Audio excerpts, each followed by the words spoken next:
blessed once again with the light of day, works of the day. When they come into play, tinderbox emotions, international replay, feeding a herd mentality of negativity. That's how it's going to be. So powerful when the world taps into the good idea. Pure water, clean air, and how that feels. World tap in, world tap in. Wouldn't have chosen things to be this way. That when you ask is what they all say. Each overwhelmed by the intricacy of how complex things can be. Perfect love in the simplicity. This has to stay afloat, buoyancy. Silence when no one asks for input to be. How can I help within all empathy? This offering when given freely. World tapping, world tapping. So powerful when the world taps in. World tapping into the good idea. Pure water, clean air, and all that feels. World tapping, world tapping, world tapping, world tapping. Some are aiding escapees and some are hiding refugees.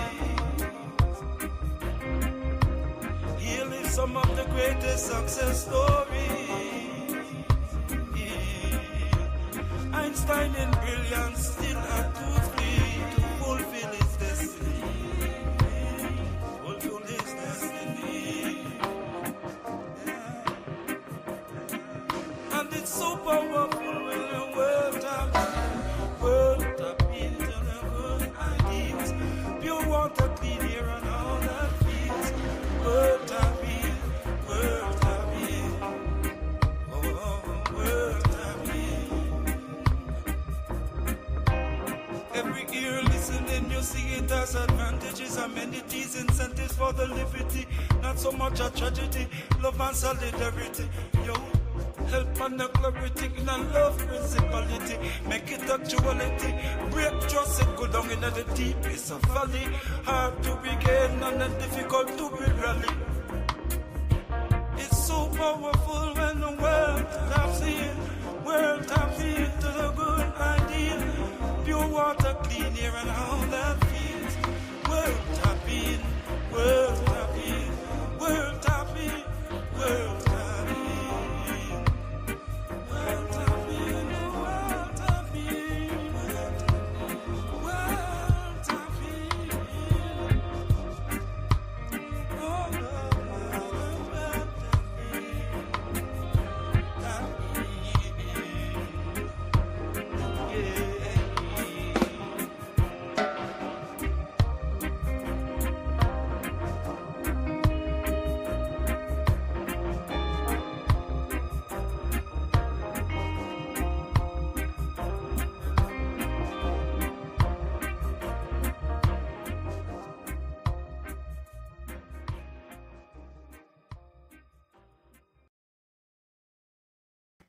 All right, family, greetings. Welcome to another edition of Baba TV Every Time Fire. And as you can see, Akae BEKA has a new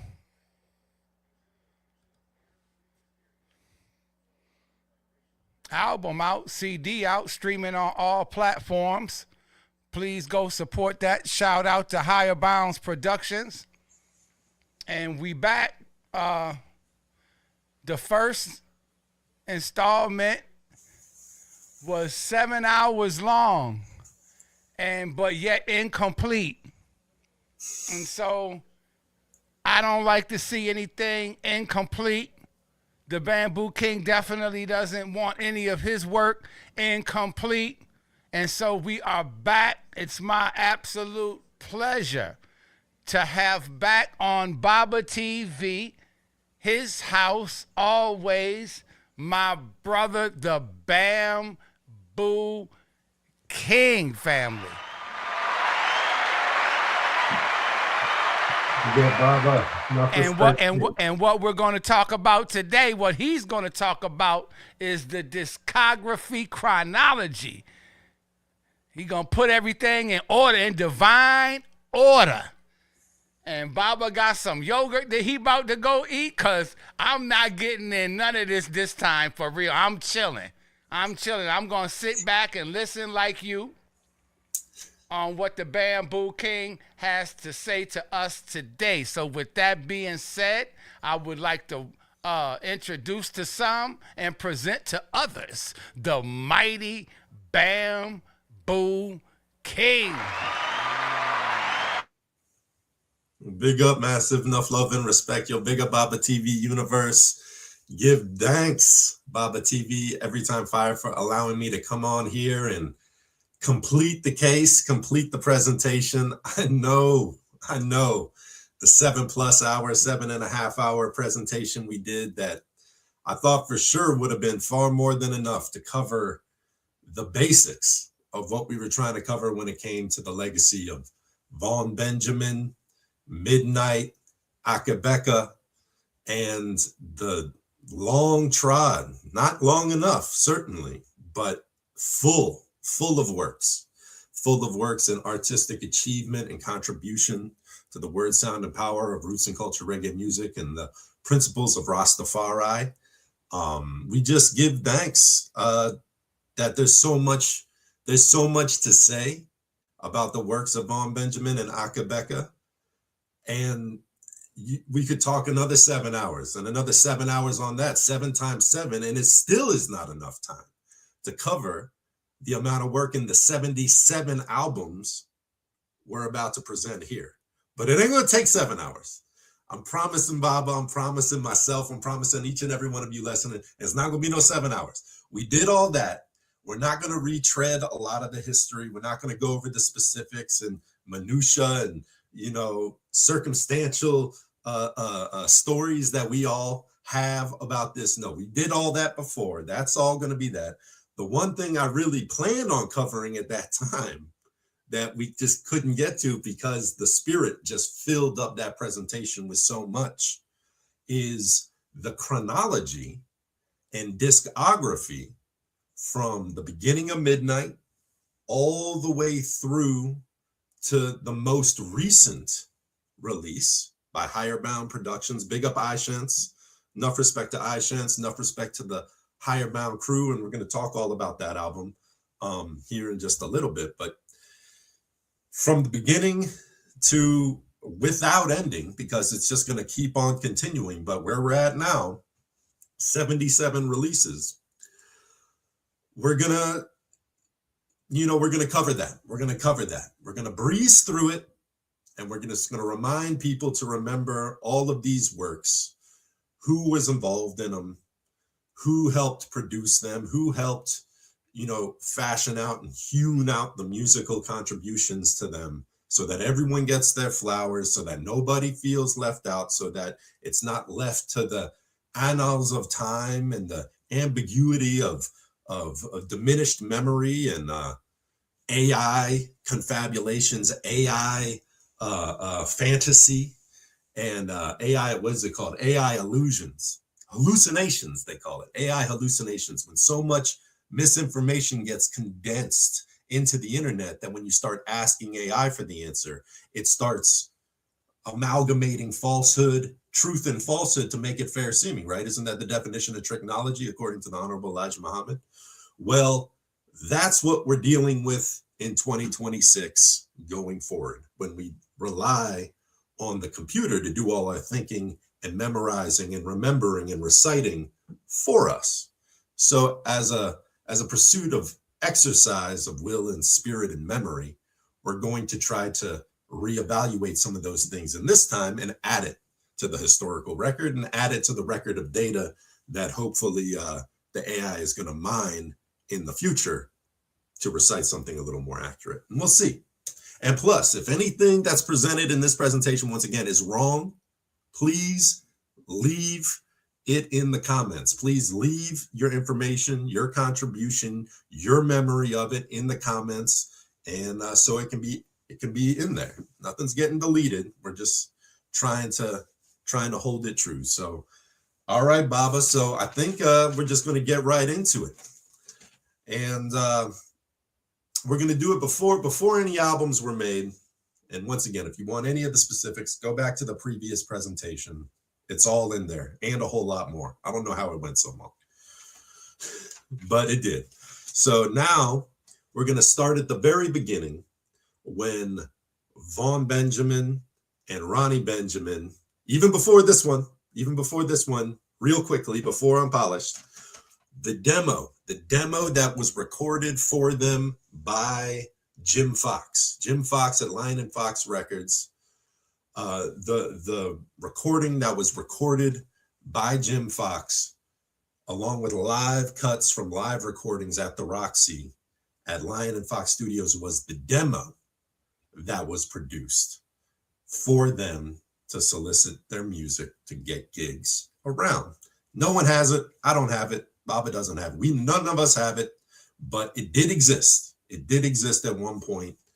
And, big up Ambi Connors. He was the drummer at the time. Big up Joe Strauss, bass player at the time, Ronnie Benjamin, Vaughn, in doing that and getting it going. All right, now we're ready, Baba. We're ready to start at one. We're going to start with the first album that was released, and quite possibly top ranking best reggae album of all time, if not the best, one of the best and most pivotal. And from my personal perspective, roots and culture Rastafarian reggae albums of all time is Midnite, Unpolished. This was recorded at East Coast Flavor Studio in Washington, D.C. in 1997.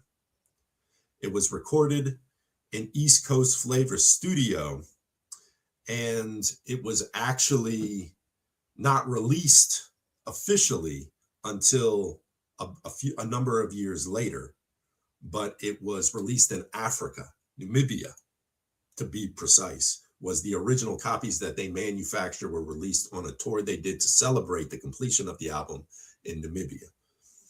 And but this was recorded in 1997. A pivotal year for reggae music, by the way. That's like marking the renaissance of Rastafari reggae music coming back into like a full conscious reggae music, coming into a full stride, with the likes of Luciano and Buju Banton and Sizzla Kalonji and Capleton and then Anthony B and then Junior Kelly coming up. So there's so many. Coco T, big up Coco T each and every time. Exterminator Records, Philip Faddis Burrell, Bobby Digital, so Digital B Productions, all of these producers, artists, on the rise in the mid to late 90s marked a pivotal era in roots and culture reggae music. And Midnite is kind of an unsung hero of that time as well, because they were trodden in Washington, D.C. from the mid 90s all the way up through the early 2000 with some incredible conscious roots and culture reggae music. So Midnite, Unpolished. One of the things I want to clear up is once again, that AI gets wrong because of the spoken word and the game of telephone that gets played over time. Things have gotten kind of mixed up when it comes to this album. A lot of people say it was a live recorded album. It was recorded in a studio. It was recorded track by track, instrument by instrument. People get that mixed up with the next album, Roz Makepeace, that we're going to talk about in a moment. But Midnite was an actual track by track album, produced like a proper album in a studio, engineered by Yuri, Ron Benjamin, financially produced by Preston Powell of Rastafaria Records, or built out Rastafaria Records because of this album on his Jaw Soul record label at East Coast Flavor Studio.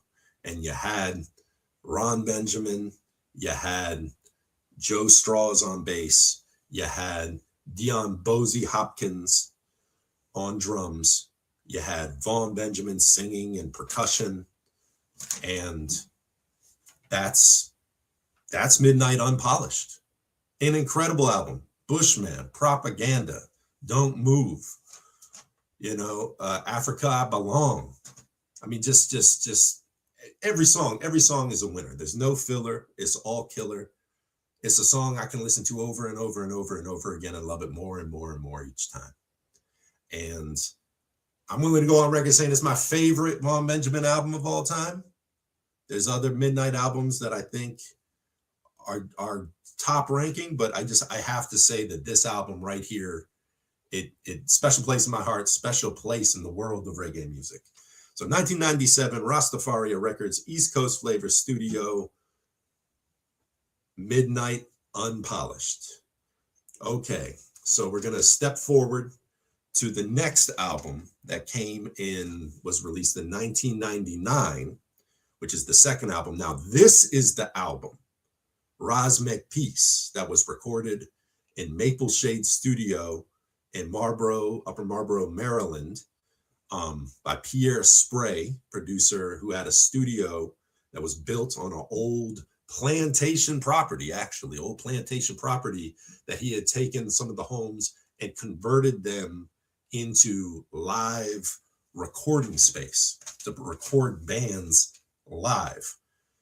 He said he did something about the ultra hyper polished, ultra finessed, overmastered productions of the studio.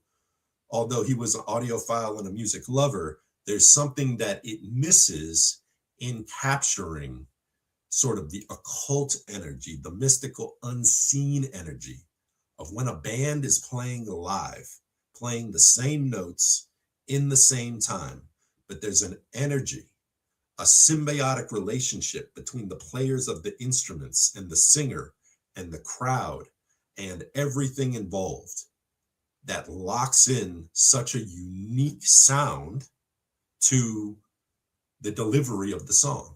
And that's something that he was striving to capture. Not just, I mean, he wasn't even really doing mostly reggae bands, mostly folk bands and different things, is what he was working with. But he saw Midnite at Buckham Cafe in Adams Morgan live. His friends took him there and we told the story. We read the story from his mouth, which we're not doing again, but he saw him and he said, I got to do this. So he basically got in contact with Ron enough to where Ron said, yeah, we'll do it. He came out, visited the studio, saw the thing, said, yeah, you know what? I think we want to do the next album here. So that's what they did. The story's all on the previous thing. This album was recorded live, basically as a live band ensemble, recorded live. They played the tracks and they captured the versions of the tracks that they liked the most. They did songs that aren't on the album as well. And it was released in 1999 on Wild Child Records, recorded at Maple Shade Studio. Raz Make Peace. You can even read it on the cover, before reverb and without delay, emphasizing this isn't a hyper-produced album. This isn't an overmastered album. This is the band in the most raw form, captured as live as it could possibly be could, short of a live show recording. So that's Raz Make Peace. And the art on here, I thought the artist was somebody else, but the art tributes, all that I could find is that the art tributes on this album are for Daniel Vaughn and Michael Hilton. I don't know exactly which one was the artist and which one kind of put the cover and the art together, but the art itself is dedicated to, or is credited to Daniel Vaughn and Michael Hilton on Raz Make Peace. Okay. All right. So we're gonna move on. Oh, well, first off, this album is incredible. This album is incredible. I know a lot of people who lifelong lovers of Midnite, lovers of Akae BEKA, and this album rates and kind of surpasses a lot of the more produced albums, the more, better equipment, diverse spectrum of musicians, highly finessed and polished albums that are all incredible in their own way. But this album not only has songs that were never reiterated anywhere else, except in the live performance, but is the best sort of Kodak capture of the lineup of Midnite that in Washington, D.C., in late 90s, D.C., where the lineup was Ron on keys and harmonies, Vaughn singing, Dion Bosie Hopkins drumming, Joe Straws on bass, and Tough Lion, St. Croix veteran Tough Lion guitarist on gits. So that's when Tough Lion was actively in the band. You hear him on Banking in the Pig. You hear him, I mean, through the whole album. He's the one playing guitar on the album. And he was also the guitarist with Midnite through that era from like late 97, like just after Unpolished came out, all the way through like 99 to 2000 when they relocated back to St. Croix. So, and that lineup, according to some, is the most phenomenal live lineup that Midnite ever had. And I can't, after listening to this album, I can't really argue with that very much because it's just so incredible. And some of my favorite Midnite songs are on this album. I mean, Love Right, Live Right, Lion Wears the Crown. I've blown speakers out in from little hi-fis in houses to big sound systems. I've clipped I've just blown the power bars and blown speakers out playing Lion Wears the Crown on different things. So I got to be wise when I put it on because it holds that much energy. And Vaughn's real, like at that time in that specific album, like I'm into conspiracies. I'm into the, tracking down the mysteries of the Vatican and, the mysteries of Solomon's Temple, the mysteries of the Templars, the mysteries of the Black nobility and the Medici and all these and the bloodlines of the Illuminati and all this stuff. He's singing in detail a lot about that. And you can even hear a lot of stuff. There's a book from, I believe it was Michael Philip Phelps, who wrote the book, Wounded in the House of My Friends, Vatican Assassins. And there's a lot of stuff intertwined in the lyrical content of that album in there. And just, Vaughn's just deep, precipice of knowledge and wisdom and understanding and tying it into his poetic and musical delivery in his unique way on this album that are just exceptional. So yeah, big up Roz Makepeace and big up Pierre Spray and Maple Shade Studio for making it happen. Because if you remember the story, it sounded like quite a bit of work and sacrifice to make it happen. And it was a completed work and it's some people's favorite album. I had a DJ say, man, we used to play that record so much. If it was a vinyl album, it probably would have cut it into a 45 because we just let that needle ride on that album over and over and over again. Obviously it was a CD, but he's like, that was like for years, that was like the most played album in his house. So Roz Makepeace, 1999. This is the second official Midnite album. All right, now relocating from Washington, D.C. for the first album that was recorded under the label African Roots Lab. African Roots Lab in St. Croix, which was Midnite's studio. Ron Benjamin, Bon Benjamin started their studio in St. Croix. This is where the next, I believe, 8 albums or 7 albums is where the next 7 albums under African Roots Lab label, or really 8, including the dub album, are going to be recorded, is African Roots Lab. And this is a very special album. This is one of my favorite. I always said Unpolished was the best reggae album of all time, but Jubilees of Zion is my personal favorite Midnite album because it just has so many incredible songs. And it was the first Midnite album that was completely under the managerial hand, the sound managerial hand of Ron Benjamin. He said in an interview that it was a very special album because it was the first album that he was able to do where he had complete control over how he wanted the music to sound, the recording to go, everything to his specifications, you know, because before with Unpolished, even with the demo at Jim Fox, with Unpolished at East Coast Flavor Studio, at Maple Shade Studio, he was working within the limitations of where they were at and who they were working with and who was engineering it and having to work with someone else. This is the first time where he was in the complete cockpit and he was taking the songs and rhythms and sounds that were in his vision, in his mind of what he wanted the Midnite sound to be, and recorded it. And it's this album. And if you hear this album, you can hear that it's exceptionally different from the previous two albums in a sonic way.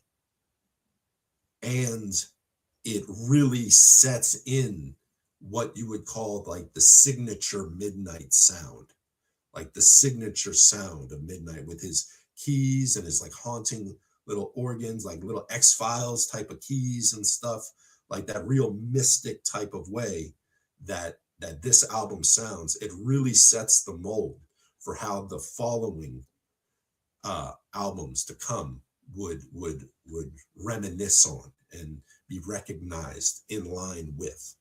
So Jubilees of Zion, Begin the Day, Kings on the Clothesline. You got my Kings on the Clothesline. Man, this album is so good. I don't know when the last time anyone listened to this album, and it just came out on vinyl. Ron just released this Jubilees of Zion album through TRS Records, and it's a double LP for the first time on vinyl. But if I don't know when the last time anyone listened to this album is, but gotta revisit it. I'm telling you, this is like probably my favorite. Next to Unpolished is my all-time. This has got to be my next favorite Midnite album, you know, or Von Benjamin album. So that was 2000. That was the very beginning of them being relocated, you know, semi-permanently in St. Croix, living in St. Croix, and having their studio in St. Croix, so their home base in St. Croix. And this is also when the lineup became Ron Benjamin on keys, even though he had a lot more to do in the production of this album, guitars and bass and different things. But you know, from this point moving forward live, it was Ron Benjamin on keys, Philip Merchant Jr. on bass, Abijah Peace Ambassador Hicks, Papa on guitar, and Dion Bosie Hopkins on drum, and Bond singing up until I believe it was like 2005, 2006. So that's Jubilees of Zion. Long album, big album, really setting the tone for the official Midnite sound moving forward. And that was in 2000, African Roots Lab. And that was like the first album that like Ronnie Benjamin Jr. produced the whole thing, like, you know, himself. And okay, so that was Jubilees of Zion. Now 2001 is a special time because 2001 marks the debut of the first collaboration that Von Benjamin did with Tippy I, or Laurent Tippy Alfred, and I Grade Records. So this is the dawn of I Grade Records, which is Tippy's label in St. Croix. Tippy collaborating with the musical contributions of a partner in the business, Kenyatta Itola, bass player, Kenyatta Itola, who partnered up to develop I Grade Records, who would play with one another on many of the productions moving forward for a number of years. But this album was the first collaboration album that Tippy did with Vaughn. And it marks the dawn of, as far as official releases go, it marks the dawn of Von Benjamin's collaborations with other production teams, other bands, other groups of musicians in a more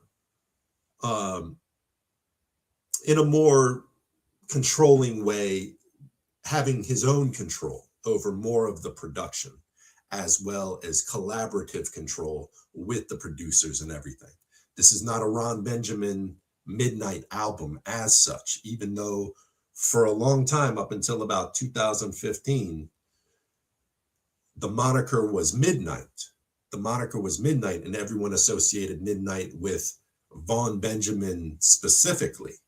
But to be totally honest, Midnite as a band and musical powerhouse and entity was the collaborative team of Vaughn and Ronnie Benjamin Jr. But this marks the dawn of Vaughn branching out and playing with other people. And, you know, I asked AI for an elaborate answer on what Nemosian Rasta means, because I wanted to cross-examine what it said compared to with what Vaughn told me at the time, or told me to look into. Because that was kind of our relationship. If I asked him questions, he would give me a little something and then reference a few books for me to go seek out more knowledge. Seek knowledge was what he would try to encourage me with. So AI basically said Nemosian means, you know, in reference to Nemosian Rasta is the sound of midnight, specific sound of midnight, and the roots reggae sound of Vaughn singing and the music that he plays on and this and that and this. And that's not, I mean, in a way that could be seen as close to correct. But what Vaughn told me to reference out when I asked him, what's Nemosian? And you can even see it. It says Nemosian Rasta. And then underneath it has the Mnemosyne. Nemosian Rasta. So, well, what is Mnemosyne? So the term Mnemosyne is actually a Greek term, because Vaughn, he really had a thing about comparative and parallel mythology. You'd like to see the Kemetic myths and the Sumerian myths and the African myths as they were appropriated by later cultures like the Phoenicians and like the Greeks and the Romans, and the sort of progression that certain characters or deities or titans or Neteru were then basically extracted from the original system and used as a building block in the new spiritual systems of a more contemporary culture. But there was still deep meaning within them. They held on to the meaning before they tried to bury the meaning and hide the meaning from people who they wanted to have meaningless lives and no roadmap back to consciousness. So Mnemosyne was a goddess.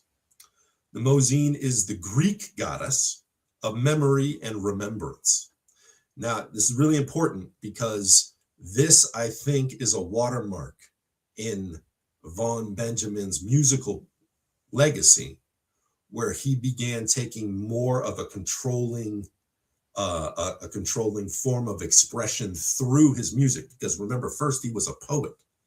He was a deep poet, did the slam poetry and stuff like that, did free poetry, and you know, he was incredible with his poetics, Kol Pekud and whatnot. See, so he was like a poet first, on top of being a musician as well, and a singer and a songwriter. So in referencing Mnemosyne, Mnemosyne is a Greek goddess of memory and remembrance, a titaness, and the goddess, and the daughter of Uranus, Sky, and Gaia, Earth. She is the most famous for being the mother of the 9 muses by Zeus. By Zeus. The Greek version of Amen.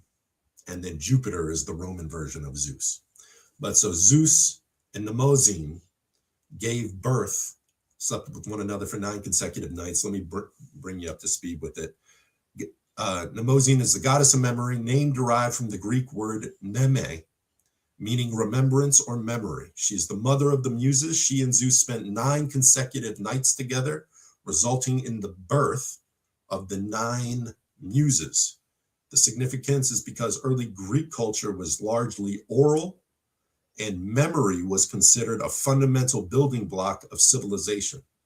Poets would invoke mnemosyne to help them accurately remember and recite epic poems. The underworld role in Orphism, initiates were taught to drink from the river of mnemosyne, the river of memory, rather than the river of Lethe, which is the river of oblivion, to avoid losing their memories in the afterlife. The 9 muses, and I've heard so many artists, the artists that do the cover art, I've heard other musicians refer to Vaughan Benjamin and the music of Vaughan Benjamin as a muse for them, meaning an inspiration. They derive the inspiration for creating their art from another person or personage or personality or the works of someone else. I've heard artists say, Vaughan was my muse. I would listen to Midnite. I would listen to Akae, BEKA, and the visions would come to me of what I wanted to draw or paint. And so those, in referencing muses and musings, like the inspiration of an author, the inspiration of a poet, the inspiration of a musician, you know, that's what a muse is. So the muses between Mnemosyne and Zeus are the inspirational goddesses of literature, science, and the arts. You have Calliope, which is the muse of epic poetry. I want you to hear these things and think about Vaughan for a moment. Think about who he was and what he does and what he did and how he fashioned his unique art in the way he did and why he chose this as the title for this specific album. Calliope, muse of epic poetry. Clio, who's the muse of history. Erato, the muse of love poetry. Euterpe, the muse of music and lyrical poetry. Melpomene, the muse of tragedy. Polyhymne, or polyhymnia, the muse of hymns and sacred poetry. Terpsichore, the muse of dance. Thalia, the muse of comedy, and Urania, the muse of astronomy. And on top of that, the 3 original muses, in Boeotia and Delphi, only 3 muses were often worshipped. Eode, song, Melete, practice, and Neme, memory. The Titanide role of Mnemosyne, sometimes Mnemosyne herself was regarded as one of the original muses. Some accounts, such as those by Pausanias, suggest 2 generations, an elder set, daughters of Uranus and Gaia, and the younger set, daughters of Zeus and Mnemosyne.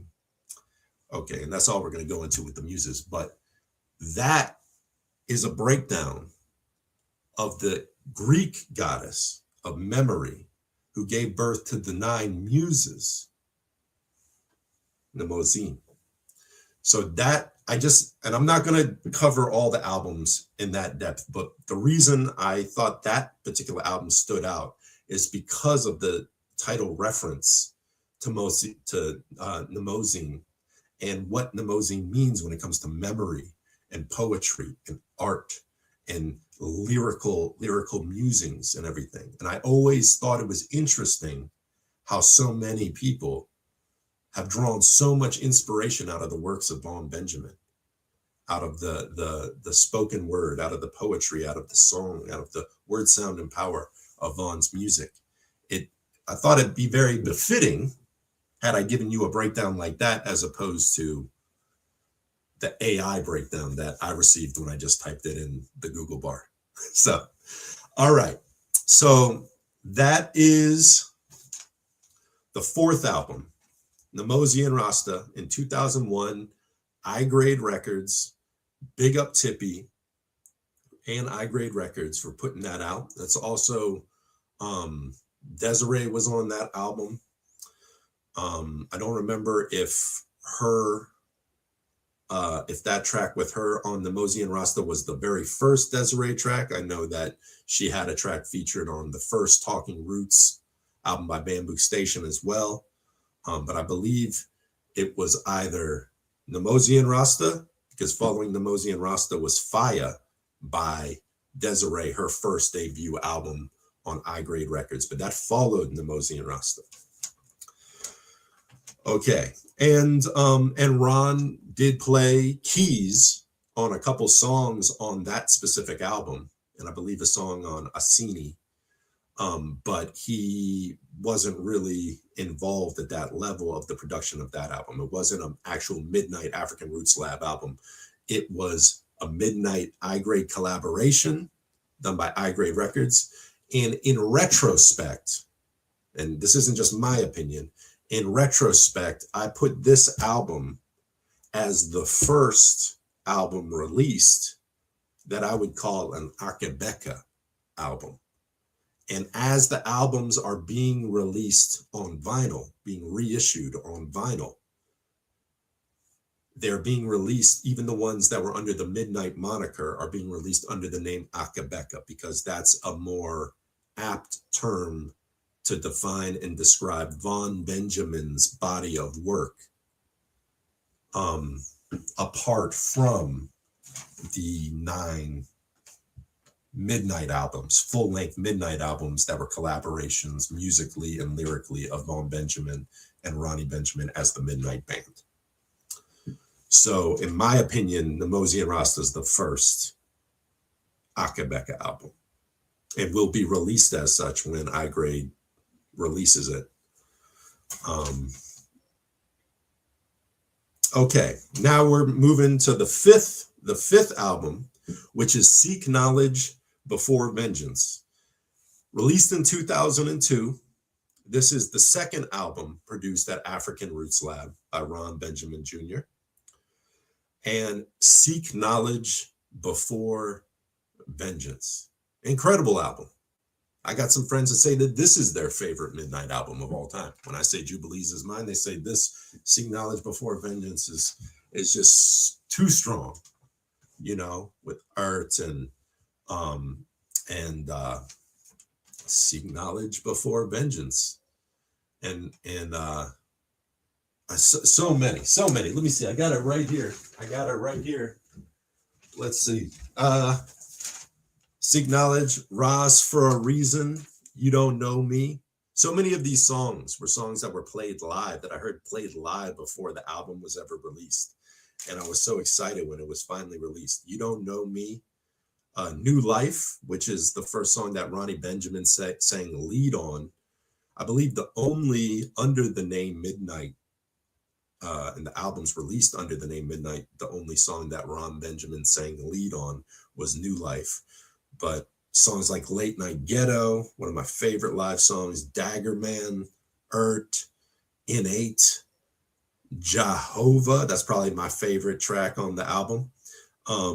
Kingdom Trees, oh, That's On You. Own a Dirt, actually, that's probably my favorite album because it's so hard. You're on a dirt, that's on you. One Shout, Weed Burn, first big ganja tune on there. So yeah, so there's so many that one album depicts. That's when they're really hitting their stride in the African Roots Lab days.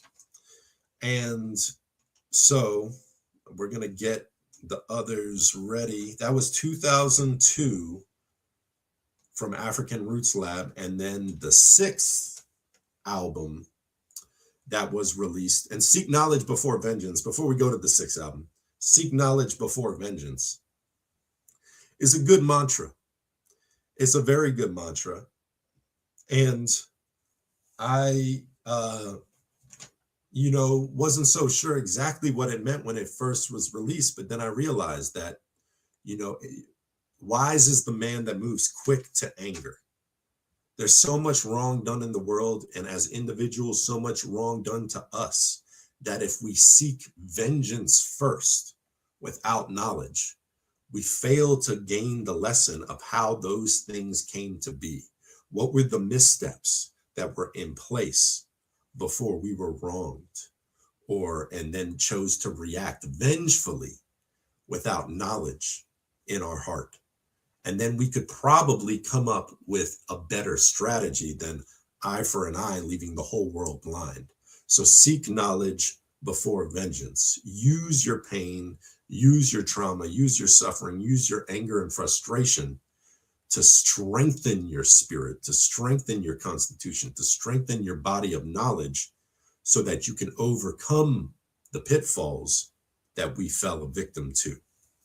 So seek knowledge before vengeance. And this art on here, now, it looks very reminiscent to the artists that made the majority of the Midnite artwork, but it's attributed to someone named Ninja. There was a couple albums, artwork attributed to someone named Ninja. This one in particular, Ninja with an H. And I believe that this was a drawing that was illustrated by Ninja P, who's a DJ in St. Croix, Virgin Islands. He's a brethren, a DJ, Ninja P Sound VI. You can look him up on Instagram. Now, I haven't seen this artistic work attributed to him, but when I seek out Ninja with an H art, Midnite, Akae, BEKA, whatever, the only one I find that really kind of like seems like it would have been is Ninja P. So if that's wrong, hopefully Ninja P will correct me. But this artwork for this album cover is credited to Ninja with an H. Okay, we're going to move forward to the 6th album, which is Asini. Asini. So this is the second Midnite collaboration with I-Grade Records. And this album, once again, incredible, following the heels of Nemosian Rasta, the early I-Grade sound. Now this art on this album was depicted or credited to someone named Nazarite. Now, I don't know if that was just a nickname that was being used by Marcus Wilson, who Marcus Wilson is the artist who has been credited with the vast majority of Vaughn Benjamin's works, whether it be Midnite albums, Akae, BEKA albums, whether on Rostar Records, whether on I-Grade Records, so many Raz L, Midnite, African Roots Lab Records. Marcus Wilson is the artist from St. Croix who has the largest body of artistic work that is showcased on the covers of all of Vaughn Benjamin's albums. Not all, but many, many, many of them were illustrated by Marcus Wilson.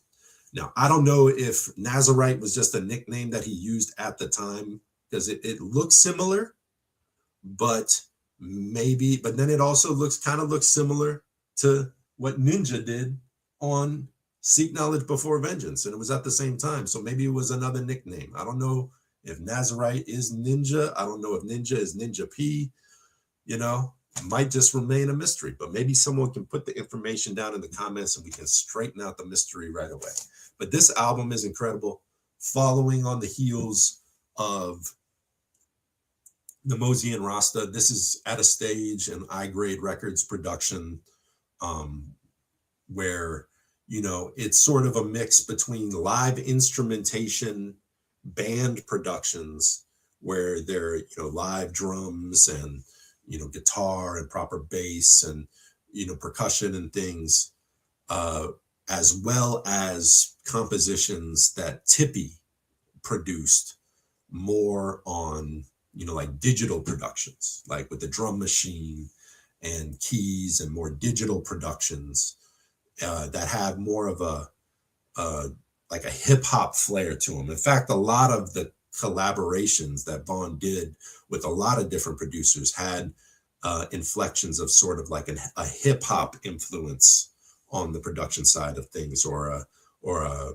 amalgam of hip hop and dance hall and roots and digital era, like digital production kind of shifting, because, you know, it's a lot easier to do that, to get through those kind of productions than it is recording bands, recording different musicians. I mean, it's just, you can do it quicker because it's just you, and you can sit there and break down everything and mix it and master it and all that without having to record all the different musicians or wait on musicians to be available and all that stuff. But this album has a mix, once again, just like Nemozi and Rasta, a mix of both.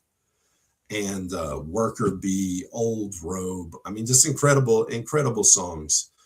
In fact, I was speaking with Ishens, and he said this is the first Midnite album he ever got to hear, actually.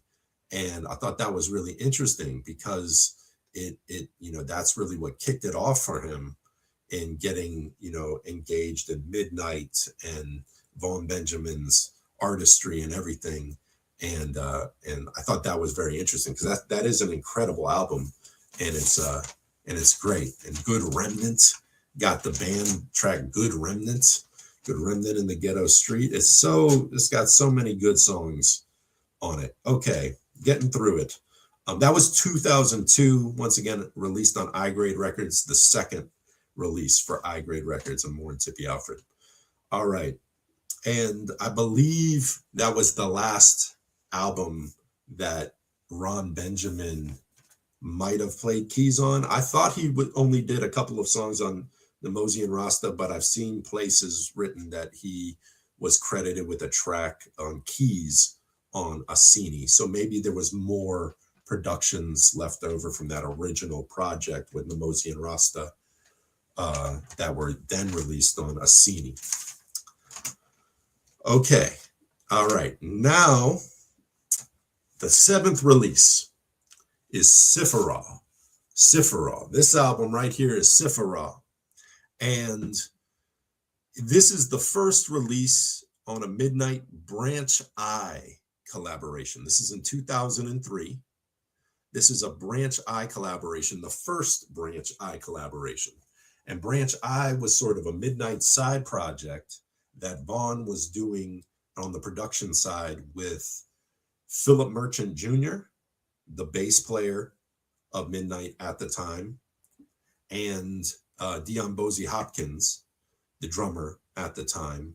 And it was more, you know, this was more of an experimental and digital production album. Really, the whole Branch I collaboration energy was more of like an experimental digital production based, mostly as far as the drums, not in every instance, but this album for sure.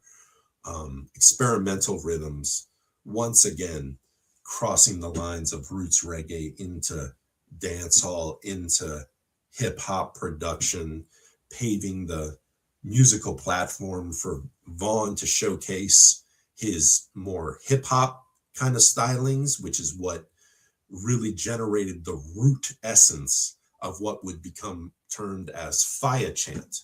So fire chant is a type of reggae, dancehall, lyrical stylings that you could say, you know, generated by a lot of dancehall artists in Jamaica, but was really created into its own sort of subliminal category in St. Croix by artists like Vaughn Benjamin in specifically, with the stylings like this album and ones to come, and artists like, and his influence on artists like Ancient King and Ja Rubal and Sabbatical Ada and Bobo Ites and Messiah, rest in peace, Messiah, and Lava Volcano. You see, these are all artists out of St. Croix who developed a style known as fire chant. And most of them, I haven't talked to all of them specifically, but most of them, and the ones who I have spoken to, would reference Vaughn Benjamin as the major inspiration in pursuing that sort of endless lyrics like a river flow with the choppy sort of fire chant, almost spoken word, almost somewhere between dub poetry and raga dancehall and hip hop, kind of creating this stream of thought, almost inflection through the lyricism, less singing, more of that. And so fire chant is the name of that subcategory of reggae lyricism. And this album is one of the earlier Midnite Collaborations albums to sort of musically set the platform to for Vaughn to experiment with that style of delivery, as opposed to his more singing out and roots chanting out the way that he would do on the earlier Midnite albums and even the I Grade albums. Even though, I Grade, a lot of hip hop, experimental hip hop sonic frequency within the productions of the I Grade records at the time too. And with other collaborators to come, you'll see it's very much a reoccurring theme. And Vaughn, he was a poet, he was a singer, songwriter, lyricist, fire chanter. Some would even say a hip hop artist. And I even heard some stories about Bad Boy wanting to sign him, but well, not a bad boy, a good man. So that never came to pass.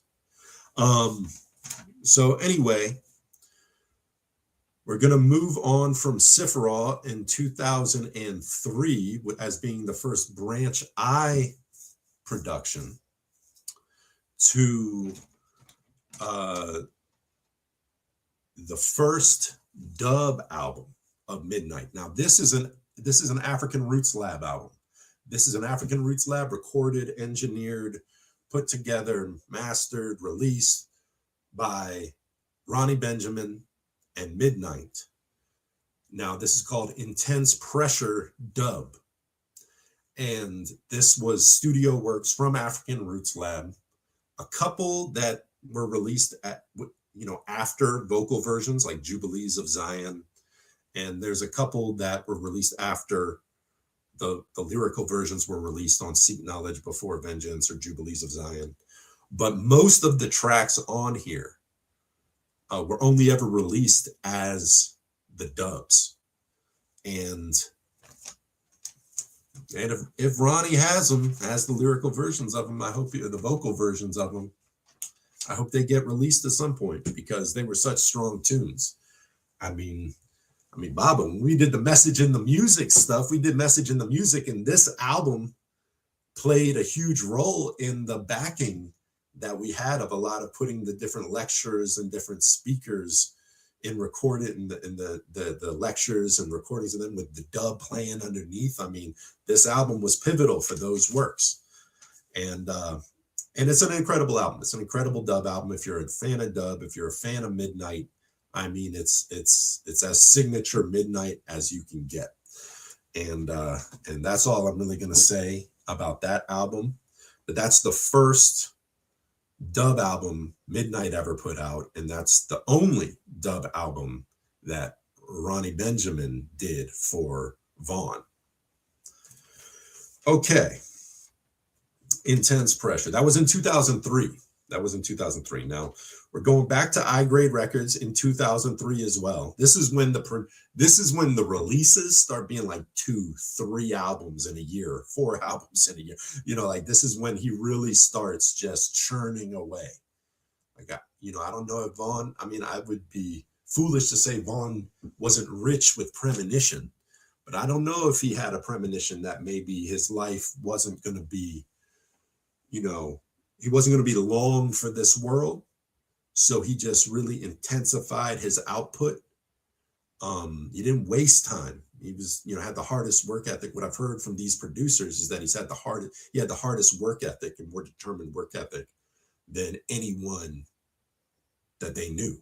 Like, it was just moving forward. It was just pushing forward and getting stuff out. and getting stuff recorded and getting it.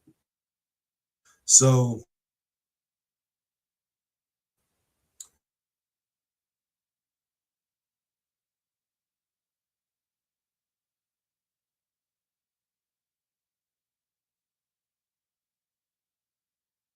muted. There we go. 2003 is Vision, which is a Midnite iGrade collaboration from iGrade Records. This is the third iGrade Records album. And it's great. It's a great album. You know, it's you can see, I believe this album is Marcus Wilson. The art on it is Marcus Wilson, I believe.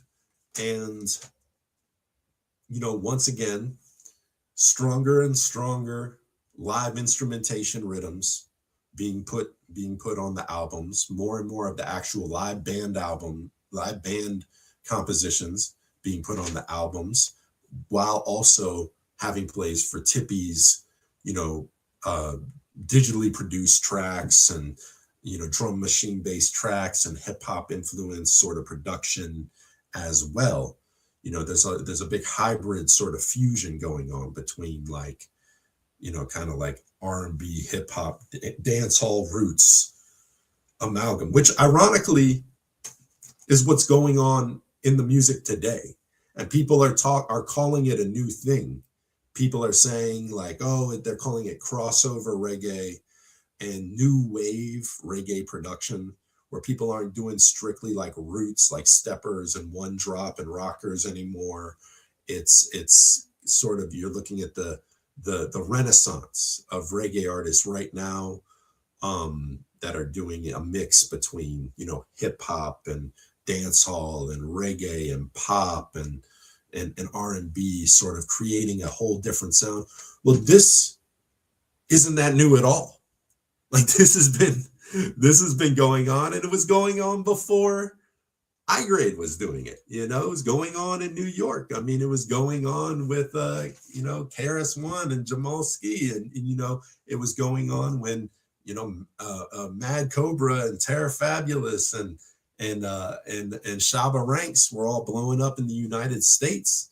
And you even had a Capleton, was it I Testament, the Capleton album that was all like hip hop beats with Capleton doing his thing. So, you know, this is, the more things change, the more they stay the same, and there's nothing new under the sun. We give thanks for all the creativity that went into all of these productions, but it's almost like history doesn't necessarily repeat itself, but it rhymes, is a saying.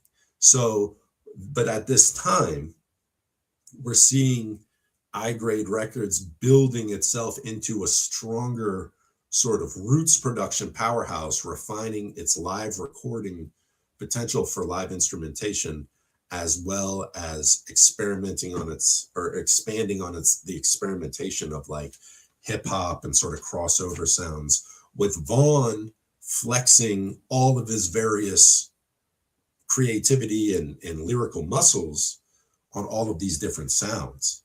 So Vision is a great example of that. All right, so we're gonna move on. I don't want to cut you. What I was saying earlier, bro, and sorry to, you know, I messed that up, was that when I would buy all of the albums, like you said, he was coming out with 2, 3, 4, got to the point where I couldn't even keep up, but he had his own website. You remember that, where you could go on there? Wasn't iTunes, none of these other platforms. You went directly on his website, I believe, or his affiliate website, to get them more directly with him. I think a lot of the artists need to really, that's a blueprint that they could follow to, you know, maybe knock these middlemen out of the way. You know, YouTube and all. That's why I try not to put too much, and if I do, it's just maybe one song for solely promotional purposes, but you need to go and support the artist, and the artist needs to be a little bit more independent and follow that blueprint. Bob Marley too, and Von Benjamin, how they control their own, they seem to control their own material a little bit more. That's all I wanted to say. I don't want to get sidetracked because you got a lot more work to do. Sorry about that. No, thank you. But you're absolutely right. And it's something we've been talking about on your channel for years now, which is like, how can artists get ownership and control over their own distribution? Not necessarily that they need a lot of more work to do other than writing and creating artistic music, because that's what they really are. I mean, they're the artists, why they got to do all the mailing stuff that people do. But like, there's got to be a way, especially in the digital era where 90% of the sales are people downloading it off of a website anyway. How do artists showcase digital versions of their albums on their website that can be downloaded into iTunes, their iTunes library, or whatever their musical library is? Because it's easier today than it was. Exactly what you're talking about. When Midnite had their own website, and when a new album came out, whether it was iGrade, whether it was Branch I, whether it was African Roots Lab, you had to wait for it to get released on the Midnite website and order it directly from them in order to receive it. And we didn't have no huge files of digital recordings on our computers. We didn't even barely use the computer. You and me barely use the computer at this time when this stuff is coming out. So it's like, it was harder back then to be the person selling your own albums than it is today, where everyone's just buying it off the computer anyway. How much harder is it to go to Higherbound Records to download this album than it is to buy it off of iTunes? And really at this point, a lot of them want you to go to iTunes and just buy it from there, because at least they get some of the money instead of streaming, where they're getting a fraction of a fraction of a fraction of nothing, and Apple and Amazon and all the rest of them are getting all the money for the streaming. Whereas at least with iTunes, if you're going to buy a digital copy, they're getting a far greater percentage of what you're paying to download, instead of just streaming it and not giving the artists or production team any money at all. But you're absolutely right, Baba. And that's something that it wasn't that long ago, but things are changing, and we got to figure out how to change it in the right direction so that there's incentive for artists and producers and engineers and musicians to keep doing what they're doing. Otherwise, they won't be able to afford to even be interested in doing it. And then the AI music alternative will become the replacement right out from and right before our eyes. We'll see people preferring to listen to AI music than actually supporting artists. And that's the fault of the consumer and how we choose to consume music, and what we take for granted and think just happens all of a sudden, when it's actually a whole lot of work. Like, we're reading 77 albums worth of really hard work that people did over 25 years, 26 years. And I mean, I don't know how much money was generated from all these albums overall, but I guarantee you a lot more money's generated through streaming and digital downloading than any of the hard media ever accrued for these artists. So, but you're absolutely right, Bobby. So Geoman is number 10. This is the 10th album that was released, Vaughn's 10th album. And once again in 2003, just like Vision, just like Intense Pressure, all in 2003, Geoman was the Branch I collaboration, once again, between Philip Merchant Jr., bass player at the time, and Dion and Vaughn collaborating to make this Branch I, which, had a few live instrumentation tracks, but a lot of like recorded. What I keep calling digital production is more recordings that utilized synthesizers and keyboards and drum machines and those type of programs to create the sounds and produce the sounds, as well as like basses and guitars here and there and stuff, but far more digitally produced albums than just what we would call like live instrumentation, like Roz Makepeace or Unpolished, you know. And this album, Geo-Man, once again, Branch Eye, similar mix of, you know, sort of hybrided experimental rhythms as well as live musical rhythms for Vaughn to really, really just have more creative control, of the canvases which he would illustrate his art verbally on, instead of just, you know, his brother's productions. His brother's productions were basically being held for the official Midnite releases, and all of this experimentation he was doing with these collaborations with different engineers and musicians and everything, that was Vaughn Benjamin. That's why I refer to all of these collaborations, whether Branch Eye, whether I Grade Records, as Akae BEKA. I see it as Akae BEKA. I see Midnite, the name Midnite, as more those 9 albums in total of all of these albums we're talking about, those 9 albums that he did in conjunction with his brother, as well as all the live performances over the years and decades and decades and decades, with Ronnie at the helm being the orchestrator and conductor of the Midnite band. I see that as Midnite. I see the African Root Labs albums as Midnite. I see Unpolished and Roz Makepeace as Midnite. All these other collaborations I personally always saw before I even knew what of Akae BEKA, or that there was a different name. In my mind, I already classified it under a different category than Midnite. And now we can say Akae BEKA. And as these albums are being released, they're being released as Akae BEKA, which I think is a good thing because it's different.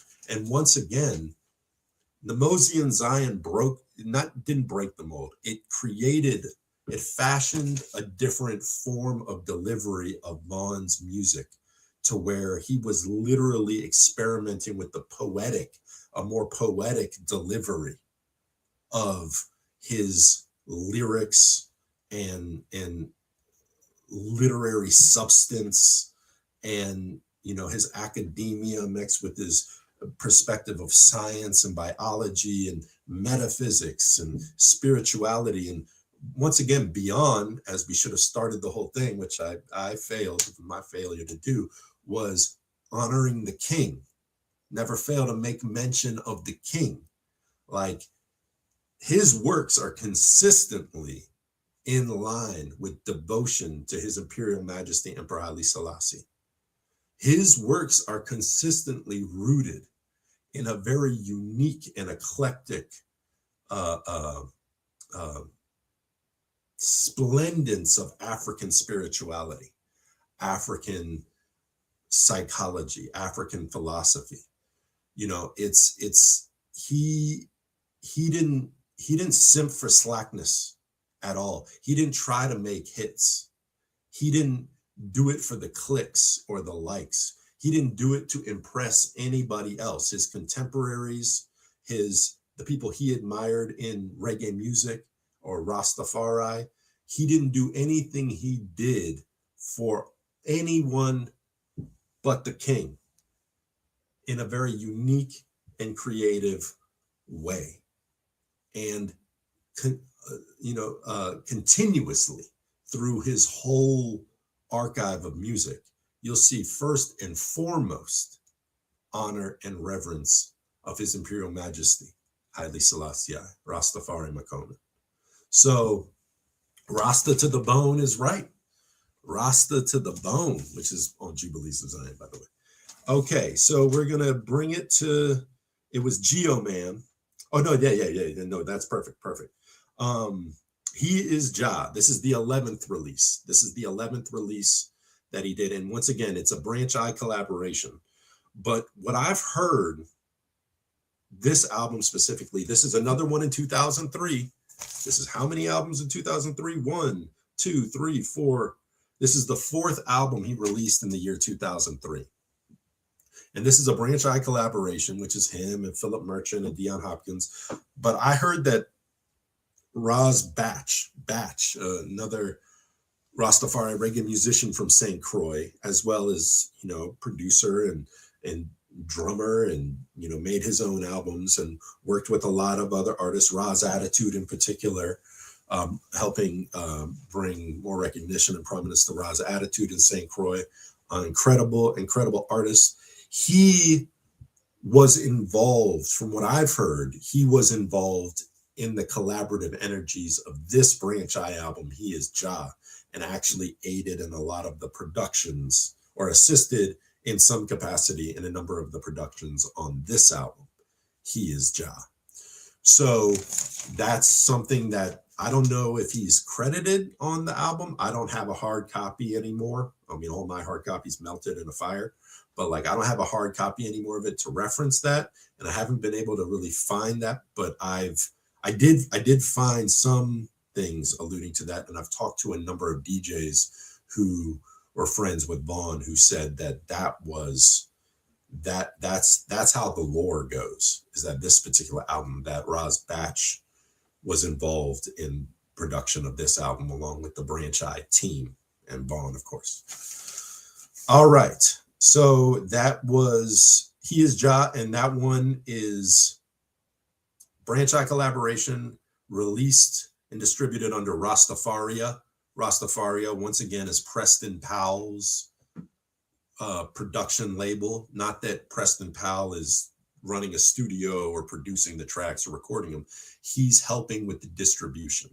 He's the one putting money towards pressing CDs, distributing the CDs, the manufacturing of the hard copies, because once again, at this time, there's not a whole lot of digital stuff, at least in this genre, being used at this time. People are still buying CDs.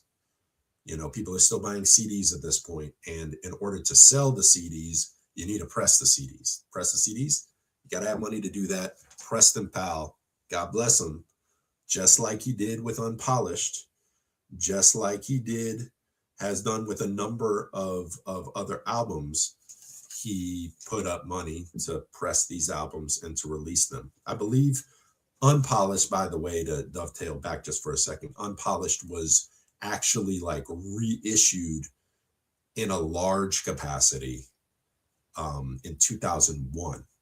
It was in 2001 that he actually reissued Unpolished, to where a lot of people didn't even really get it. We did, because we were in DC. Namibia, they got it in Africa before any of us. But at that time that they made those, they also had a bit that circulated around Washington, DC. And that's where we got it. But then they made a bunch in 2001 and reissued it.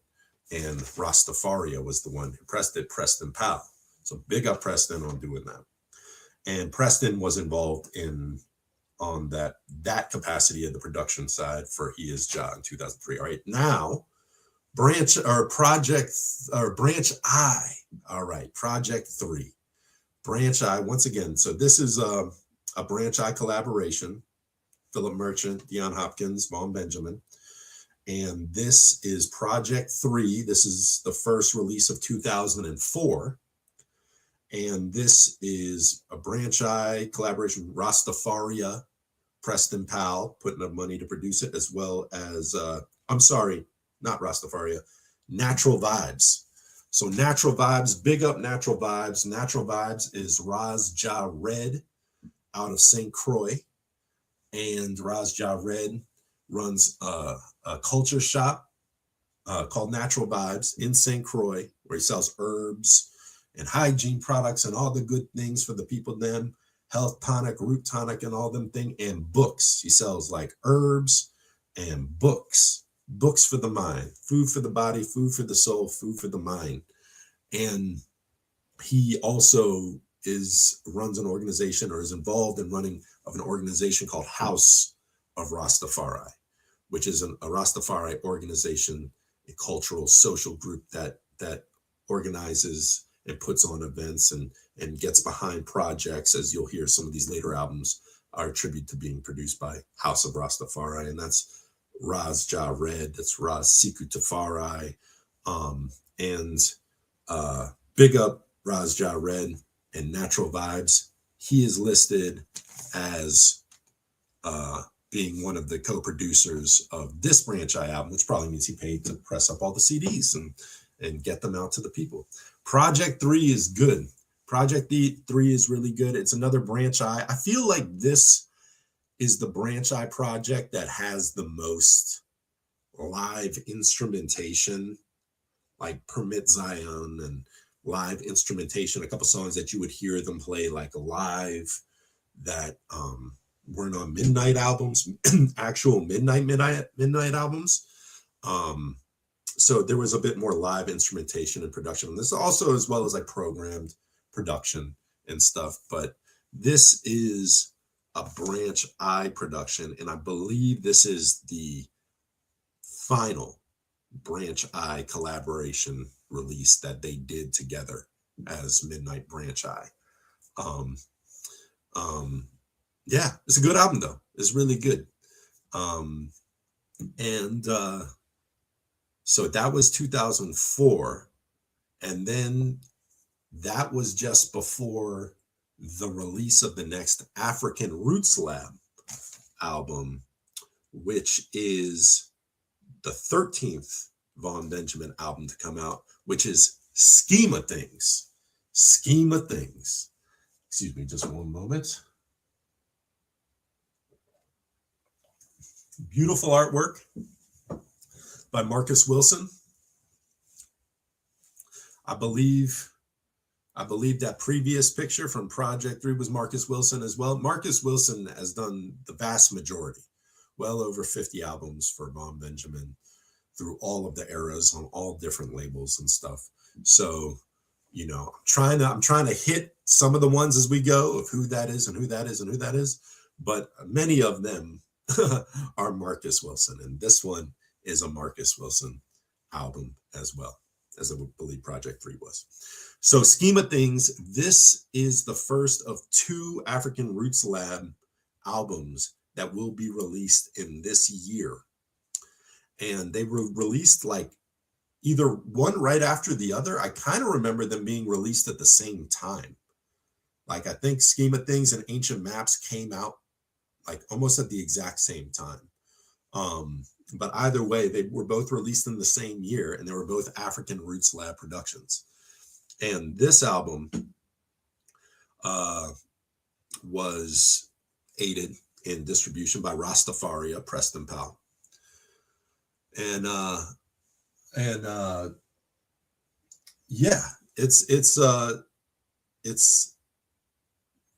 a really good one. It's uniquely different. So it's uniquely different from even the other album that came out. It's almost like when I heard it, I was like, Midnite's kind of doing something different, like kind of trying out different sounds and different, you know, it wasn't so minor key and slow and one droppy. There was a lot of different, more bright tunes on it and different kind of drum patterns on it and everything. And I was like, oh, this is an actual Midnite album. But I really feel like it sounds a bit different. And then I listened to Ancient Maps and I was like, oh, there it is. Like Ancient Maps is like very much in that Midnite, deep Midnite type of vibe. But this one was almost like this was an experimental album that Ron was doing, where he was experimenting with some different stuff with Scheme of Things. And so that was African Roots Lab Scheme of Things. And we're going to break up the Midnite releases, because in the same year at number 14 is Full Cup. So this is the first Midnite Raz L collaboration. So Raz L, otherwise known as Raz Element, is an artist who really cut his teeth doing personal productions for different artists in St. Croix, like Sista Joyce, like Lava Volcano, different artists. Itinua Ja, I think, is the name of one of his compilations with a number of different artists. He produced a lot of stuff on his own and for artists on their own. But he eventually became, when Ron Benjamin switched from playing keys in the live ensemble of Midnite to playing bass, He was eventually brought in temporarily. Ankh Watep filled in, another VI artist. But then Raz El, or Raz Element, was the one who came and replaced Ankh Watep in playing keys. And that's Razel is Lyndon Williams, nicknamed Razel or Raz Element. And big up Razel. He has been producing music for artists independently for a long time. And, very unique creativity in his production. With this album in specific, it was definitely, I would label this album as solid Dyed in the Wool Fire Chant album of Vaughn Benjamin's. This is far more not what you would come to expect as the slow minor one drop roots style of Vaughn Benjamin. This is far more experimenting with like sort of glitchy dance hall rhythms with like hip hop aspects to them, all sorts of very electronic effects over things. It's a very experimental album, and Vaughn's flow is very fire chant. Like if you want to know what fire chant is, I would say listen to this album, because this is almost like this is probably the closest thing you could say to a Vaughn Benjamin hip hop album that you could find, like through and through. So it's this album as Raz El. Oh yeah, and by the way, so not only did Raz El come and was the keyboard player for Midnite for a long time, when Midnite became the Akae band, he was the one who went over and began playing bass with the Akae ensemble. So the guy who was playing bass, and when you saw him live, the guy who used to play keys with Midnite and then was playing bass when it was Akae, that's Razel. That's Raz Element. And his early stuff used to be called Raz El Productions, and now it's Raz Element Productions, spelled Elyment. And he's been doing some tremendous stuff, did some productions with Desiree, released Art of Standing Up by Akae, released an album with Abja, Raz Abja out of St. Croix, another artist heavily influenced with the fire chant, roots chant style of Vaughn Benjamin, incredibly potent artist. One of my favorite artists from St. Croix, Virgin Islands, is Raz Abja. And so Razel is all over the show. But this album is the very first collaboration Razel did production-wise with Vaughn Benjamin in 2004. And it's House of Rastafari is cited as the producer or production assist in this. So most likely House of Rastafari, Raz Ja Red, invested in making hard copies of this album to distribute. So big up Raz Ja Red once again. Big up Raz Siku Tafari. Big up Raz Element each and every time. Full Cup. Incredibly unique album. It's different. And and that's Marcus. That's Marcus Wilson. You can even see his signature down by the feet of the gold entity, the gold laden entity there. And so now we're gonna move it along to Ancient Maps. So, yeah, that's right. Ancient Maps. This is one of my favorites. This is truly one of my favorites. And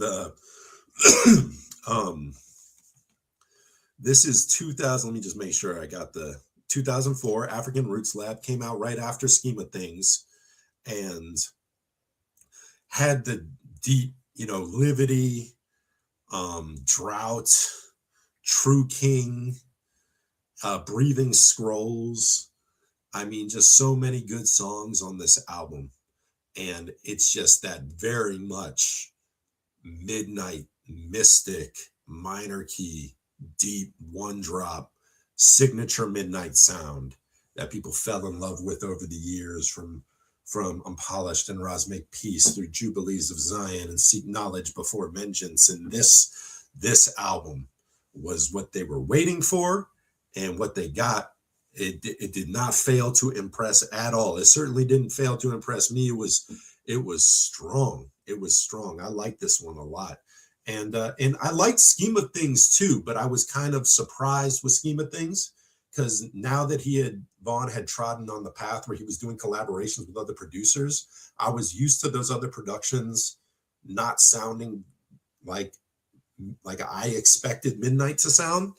But when African Roots Lab released the Midnite album that sounded different as well, I was kind of surprised and was like, wow, now they're coming with a different sound. But then this album dropped and I was like, no, they ain't. Boom, there it is. That's what I was longing for. That's that mother's milk.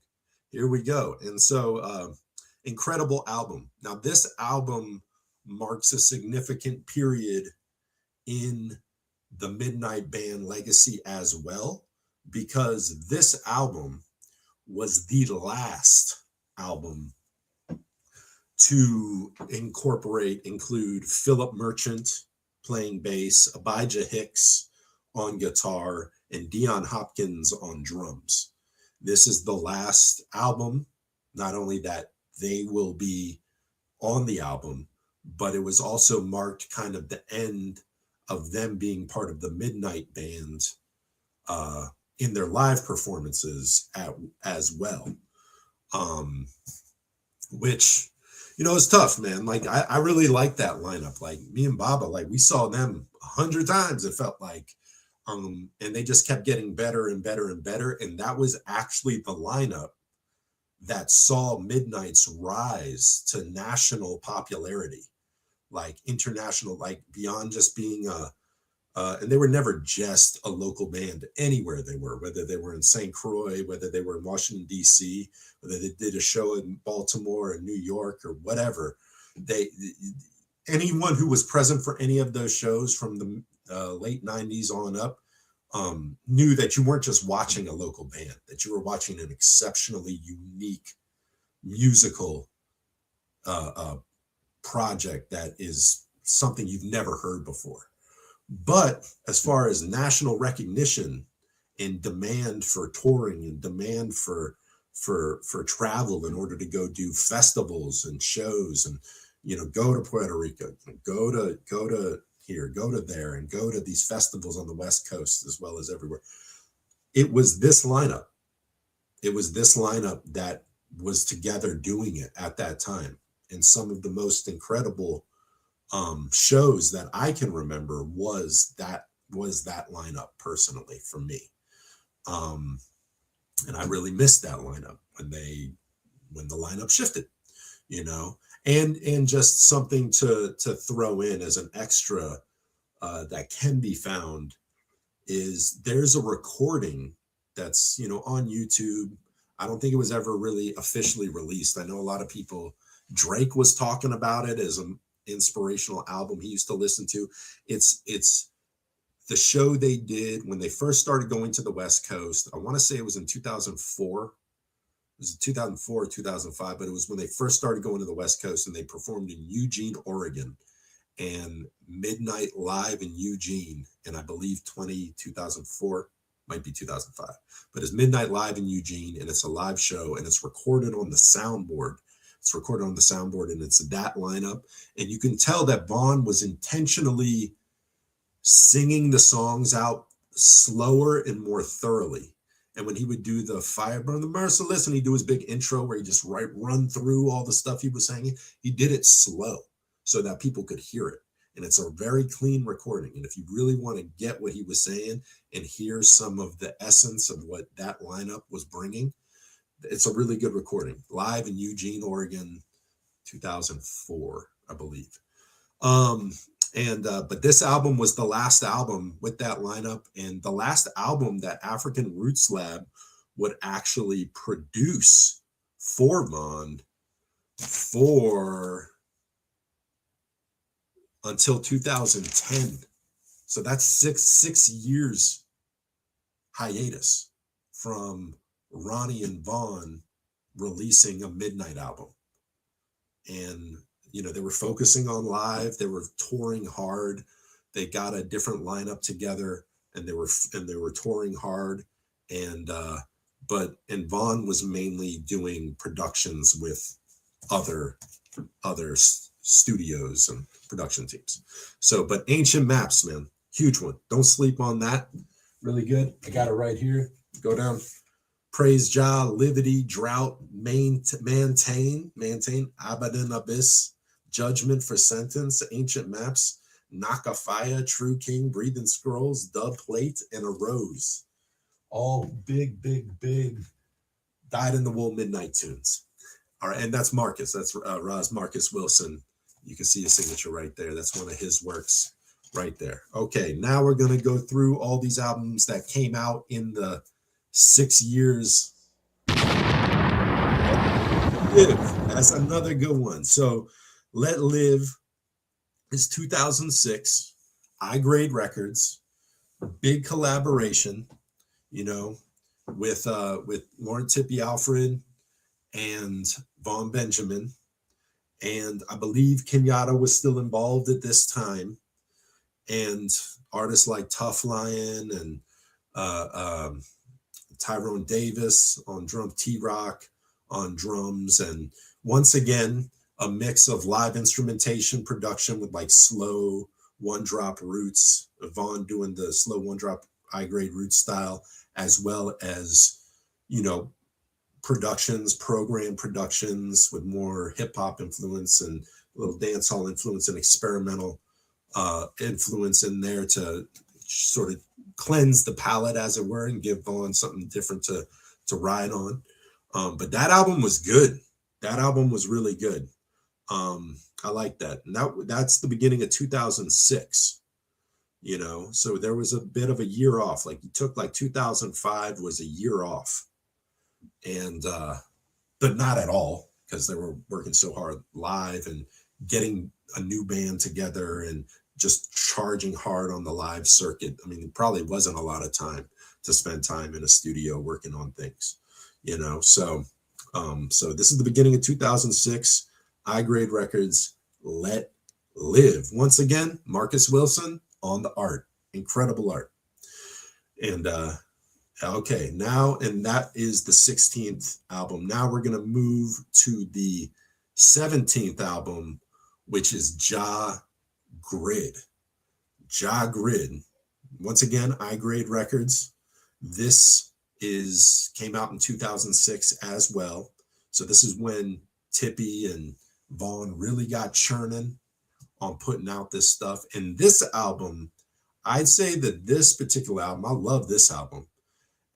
But I'm kind of a roots head. I'm kind of like an old-fashioned traditionalist. I love like live instrumentation. I got mad love for the creative experimental stuff and electronic production and all that stuff and everything. But like, my personal preference, like, if it doesn't have live drums in it, it's taken a huge blow, in my opinion, because I just got to have real drums, love real bass, real horns, all these things. The more natural it is, the more I can feel it personally, and more it just rides through every cell in my body. So this album, Jah Grid, I'd say is the first I-Grade collaboration album with Vaughn that is basically live roots instrumentation production through and through. Like, the whole album is like roots, is like live band roots production, meaning, you know, real instruments and stuff. So as compared to the previous album of that same year, Let Live, which is like a combination of the two, this is when the I-Grade sound begins to take a turn for more consistently live instrumentation. And I think Tippy is really starting to hone his recording and engineering and mastering capacity at this time. And, you know, and he was working with a lot of other artists at that time, which I'm not focusing on now because we're focusing on Mom, but he was a pivotal part of like bringing a lot of these Virgin Island artists from St. Thomas and St. Croix, and even from like Guyana, Yahadanai, making albums for all of these artists that were really cutting edge at the time. and very exceptional at the time, and were the albums that really made me fall in love with the VI reggae scene outside of just Midnite. I started hearing all these artists from the Star Lion family and St. Thomas and St. Croix, who, you know, Ancient King and Nayora and Army and Raz Abja, you know, with Red Eye Hour and Mahogany Road and all these albums that are just incredible that you know, he was working on at that time. And this album in particular, as far as the Midnite production goes, really marks a delineation between doing a lot more of his like experimental and crossover sort of program production into like really fleshing out the albums with more and more live band instrumentation stuff. And it's a great one. It's a great Royal Habit, Dog and Rabbit. Yeah. It's a good one. Okay, so that's Ja Grid 2006, and then another one from 2006. The first collaboration is exactly this. Current in 2006 with Mystic Vision, and with the help of the production assist by Natural Vibes. Once again, Raz Ja Red out of St. Croix, Raz Ja Red with Natural Vibes helping with printing up these albums in the collaboration of Mystic Vision, which is a very digital production, digitally produced on the music side, digitally produced music album with, you know, other live instruments and everything, but a collaborative effort, which would be the first one with what's the brethren's name? Let me get it right. Well, Dre Z Melody. Many people know him as Dre Z Melody, but his name is Juan Andres Estrada.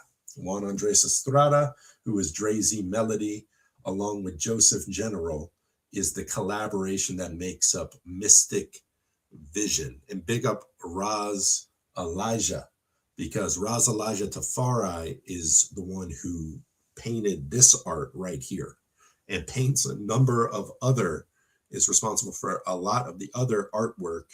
Other than Marcus Wilson, Raz Elijah is the artist who's most associated and identified with a lot of Akae BEKA and Midnite albums and artwork and all sorts of projects. He's an incredible artist, a phenomenal thinker, speaker, lecturer, author, and artist, and just incredibly inspiring art. I can just sit there and look at his art for hours and hours and hours, because there's so much symbology all riddled through it, that you can just take a lot of time with it. And it's beautiful when you get to see it more than just an album cover. It's beautiful when you get to see the portraits and the actual art on the canvas in a large scale, and really just get to see it and study it. It's incredible. So big up Raz Elijah Tafari each and every time. And he's tight with Dre Z Melody and the Mystic Vision crew over there in New Mexico. And this is oh, here it is. Current 2006, and production assistance from Raz Ja Red. We said that. Raz Ja Red, Natural Vibes, and Mystic Vision for the 18th album, which is Current. I personally, I like this is great, and Vaughn wasn't so particular as to have, like, he really, you know, he was like, I want the musician to bring me their vision of what they want me on. And one thing that always struck me about Vaughn Benjamin is, in speaking with people who produced him on numbers of different collaborations and albums, the majority of this work, of this huge, vast body of work, I've often said that Vaughn put more lyrics in one song of substance than most people put in, like, on a whole album or even their whole career, let alone a single album, you know. And the majority of the tracks he made, he literally didn't want to have a premonition of what he wanted to do before he was in the studio. He didn't even want to hear a lot of the rhythms before he was in his creative mode. He would get to the studio and he would listen to the rhythm, and then he would just write a song to it right then, just literally write out the lyrics that he was feeling right then and put it all there, and then deliver it. And it's very, very few, maybe like 20% of the 30% of the time I heard someone quote that he actually had stuff written down that he wanted to incorporate into a track. But most of the time he just let inspiration hit him and he wrote it out then, in very much a similar way that he would do his live performances. If you saw him as these years progress, you would see that he would strike up a song, sing a chorus for the song, sing maybe a verse, and then go into a stream of consciousness. And every time you heard that song, it would be slightly different. He would be pulling things out in real time. He would be channeling from the divine in real time. And if you were present, you would be able to hear what he, something that only you were present for. You and the people there were present to be a part of. And that was amazing. So big up that, and big up Mystic Vision and Current. So this is the 19th album we're at. The second Midnite Raz L collaboration, Through and True. Through and True, once again, following in the line of Full Cup, is an experimental album that Raz L uniquely crafted. His sort of hip hop, dancehall, reggae influenced digital productions in a unique way for Vaughn to be able to creatively surf on the sounds in a way that, once your people come to know you as the lead singer of Midnite, it might be hard, and they hear all your I-grade releases and they hear these, it's almost like people want to make slow minor key one drop songs for you because that's what they're used to hearing you on. And I imagine as though it would have been very refreshing for Vaughn to be given something so unorthodox compared to the orthodox roots reggae that he was performing on normally, to be given something like Through and True or Full Cup from Raz L, that people who just want to hear him flex vocally and lyrically in a way that they don't often see or get from these other albums. This is one of those albums. So big up Raz Element, big up the Raz L collaborations with Through and True. And yeah, I believe that's Marcus Wilson as well as the art for that album. Okay, so Through and True, and that was 2006. Rastafaria, once again, Preston Powell assisting with that. And okay, now we're going to go to the 20th album. Marks the 20th album of Vaughn Benjamin, New 1000, 2006. Once again with Mystic Vision, the New Mexico crew, posse and crew, along with Full Grown Records. It's New 1000. This one has been released, one of the ones to be released on vinyl under Akae BEKA. And, basically giving a platform for Vaughn to express his unique poetic delivery of his music on this album. So this is the second Mystic Vision. Once again, Mystic Vision and Full Grown Records collaborating in 2006 with New 1000.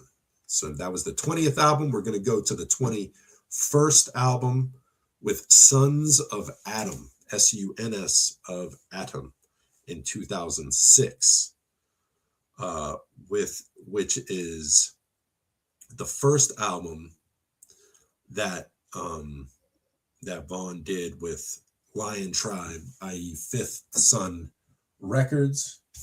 And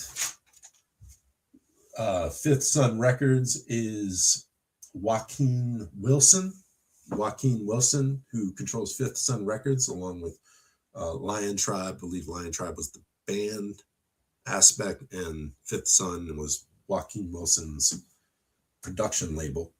And this is the first Joaquin of quite a few, collaborations with Joaquin Wilson, Fifth Son, and Vaughn Benjamin.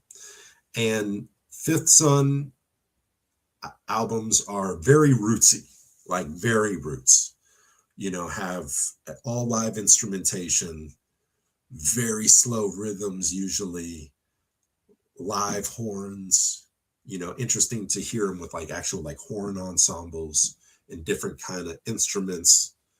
And yeah, it's a great album. I actually early on, like I really preferred of all the collaborations that I was hearing. I really enjoyed the Fifth Son collaborations because they're really more my speed. They're really more like my roots sensibilities felt nurtured in that because it had more just live instrumentation, Vaughn singing with the live band.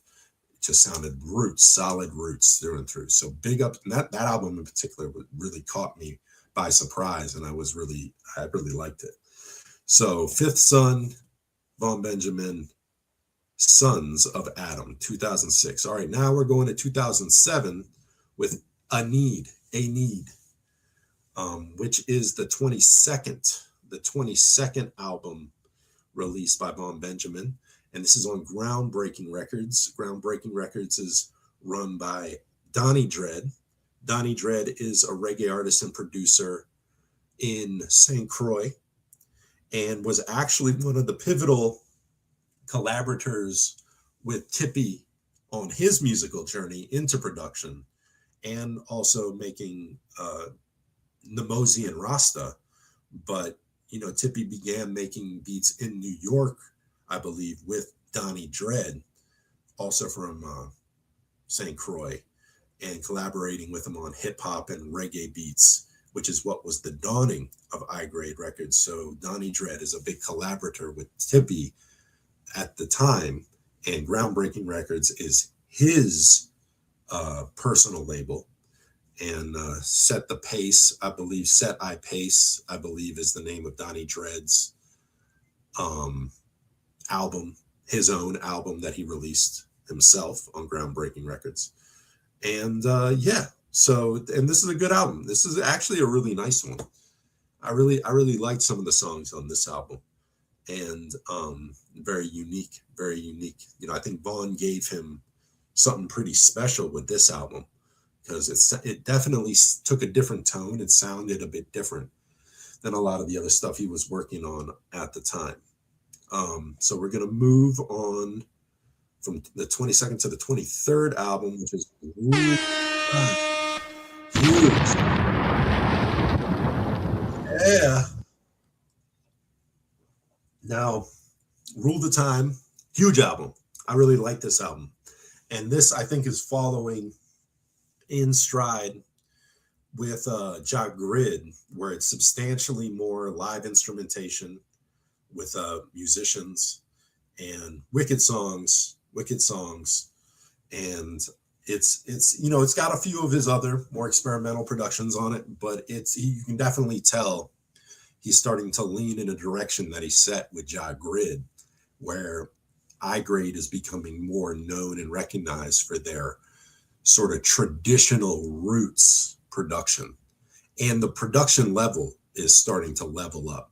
Like Rule the Time, the quality of the sound of production on there versus Nemozi and Rasta, like you can tell that Tippy's starting to really calibrate how he's recording things, how he's engineering, how he's mixing and mastering things. It's really, you know, coming up to a whole nother level. And Rule the Time is great.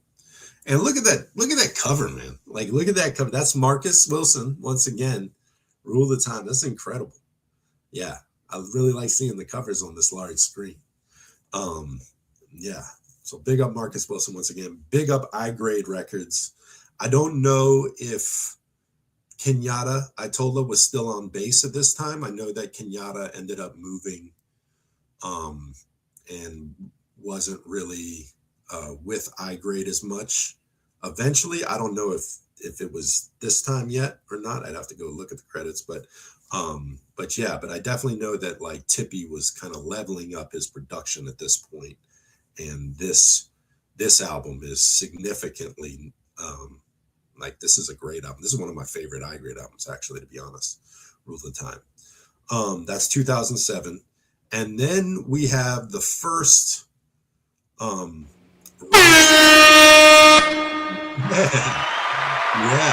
first Rastar collaboration. And now Rastar is incredible label and has done a lot of stuff with Vaughn at the time. And Nasiamaj Uhuru, otherwise known as Ebna McConan, or otherwise known as Nasiamaj Uhuru, is who runs Rastar Records.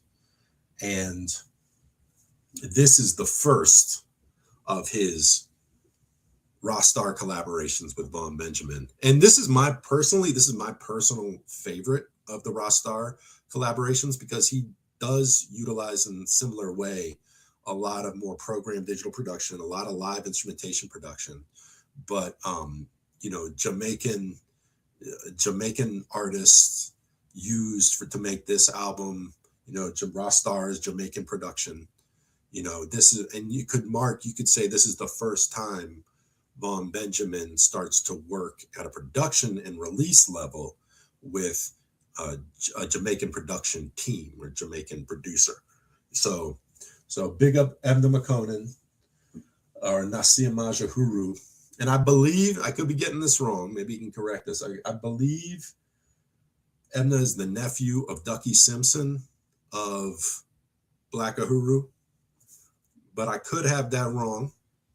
But I believe he is. I believe Ebna McConan is the nephew of Ducky Simpson.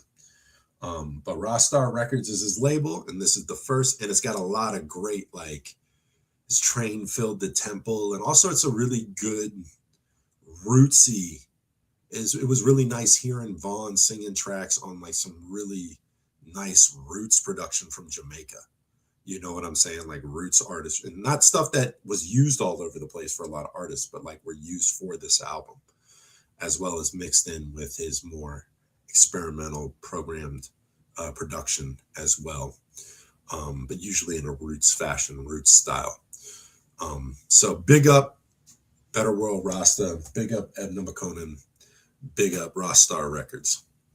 And that's the first one from Rastar in 2007. All right. And also in 2007 marks another first, which is Infinite Quality. Infinite Quality is Luster King Productions, which is Andrew Moonbane and Corin Askal. Corin Askal is Andrew Moonbane's partner for Luster King Productions. Well before there was a Zion I Kings, which is a collaboration between I-Grade, Zion High Productions, and Luster Kings. There was Luster Kings doing their own thing. Andrew Moonbane and Corin Askal in 2007 did Infinite Quality, and this is their first production with Vaughn on Infinite Quality, which I've had a lot of people tell me is like their favorite non-Midnite album. And it's incredible. It's got some acoustic songs. It's got a lot of, once again, experimental hip hop beat type of hip hop dance hall, sort of high vibe frequency crossover type of sound. And then some nice, really good roots productions. It's a great album. It's a tremendous album. So big up Moon, enough respect. Big up Corin Askal. It's a great album, great one to have in the archive, no doubt. Infinite Quality, and there was a dub that was made of that eventually later on. We're going to cover that. But 2007, we're going to keep going. Now 2007 marks a pivotal album, which is the first production with Higherbound Productions, which is Ryan Ishance Willard collaborating with Vaughn Benjamin on Bless Go Round. Now, big up iShens down in, Grass Valley, Northern California region, linking up with Vaughn, years before with the, when they were out there doing toward Monterey Bay Fest and everything, and linking him and really, really creating without going too deep into it, really creating a bond that lasted the whole of life, really kindred spirits, kindred brethren, kindred musical partners on the mission. iShens had already been made his album and did an album for Biblical, I believe, and Sister Cat, and working with a lot of artists out of Northern California on a sort of reggae and hip hop sort of hybrid, really a lot more leaning on the hip hop side of things with the productions. But there was a big Rastafari reggae music impact and influence on there. Once again, I said earlier, he said he heard Asini, and that's what made him really dial in with Midnite, and then was able to make Vaughn's acquaintance, at the Monterey Bay Festival, and was able to start building with him from there. And then this album was his first collaboration with him in that direction. Now, this album is more, a lot of iShens on his own. He playing keys, playing guitar, incredible musician, programming the drums and everything. A lot more of like that early hip hop influence in the production style of this album compared to the ones that would come later. But yeah, very interesting album, really incredible album, and the forging and hewing of a really strong camaraderie and kindred relationship that would, be one of a kind, I'm sure, in both Vaughn's and his life. And so big up to iShens, who, you can see playing with Purity Attack Band and many other bands, and always looking forward for more Higher Bound production. Now, the album that we are celebrating the release of this week that you saw at the top of the show, World Tap In, that is Higher Bound Productions and iShens' latest release of, posthumous release of Akae BEKA, and incredible album. This one right here, incredible, is a wonderful album, and that's the 5th of albums that iShens has done in collaboration with Vaughn Benjamin since Bless Go Round. So we'll just salute iShens, and we'll move to the next one. And so Bless Go Round. So Maschana is from 2008. It's the first release of 2008, Roz Element Records. And once again, this is a Roz L production, Natural Vibes collaboration. I believe Roz Ja Red, financed this one and made this one happen and pressed this one. So it says Midnite Natural Vibes collaboration, which is Roz Ja Red. But it is Roz L production.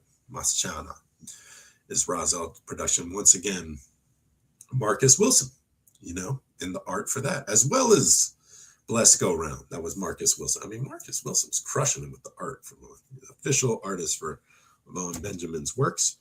And so that's Maschana. That's the 27th album by Vaughn Benjamin. We're getting up there now. Nowhere close. I need to start going faster. 28. We're going to take it to 28, which is a very special one, which is Kaya Magan. Desmond Williams, huge producer, huge engineer, recorder, musician, artist. This album, now I know I said Nemozi and Rasta probably the first Akae BEKA album, but this album is very special because this album was actually recorded in 97 to 98, in between Unpolished and Roz Meg Peace. So, and it wasn't released. It was Desmond Williams who was doing sound at the Rocks, or at the Tacoma station, I believe, in Tacoma Park, was doing shows for Midnite. He was running sound for Midnite and everything. He said, I want to work with you on some productions I have that I'm working on. And so Midnite, along with some of the other musicians. I don't know if Ronnie was involved at all in coming. I know that Tough Lion said that he worked on a few of the tracks, guitar parts for a few of the tracks on the album. Joe Strauss worked on the bass for a few of the tracks, but mainly it was just Desmond Williams' solo production. Now, Desmond Williams was pivotal in the rise of Thievery Corporation. That was a sort of club and reggae and dub sort of a unit from DC at the time. And he was brought on board when they developed a fledgling studio that they built at the beginning of their charge. They brought Desmond Williams in to be their engineer and to run the studio and run all that for them. And in the process, them getting put on the map and everything. So Desmond Williams, big up Desmond Williams. But this album was recorded in 97 to 98, and it wasn't released until 2008. So like 10 years later. But when you listen to it, you hear a very young Vaughn Benjamin with a very youthful spirit, with a very creative energy that he was. I think I have to go back on what I said about Namosi and Rasta earlier. This album is like the first Akae BEKA album, because it was the first with the creative freedom for Vaughn to really explore something different other than the Midnite sound in making songs.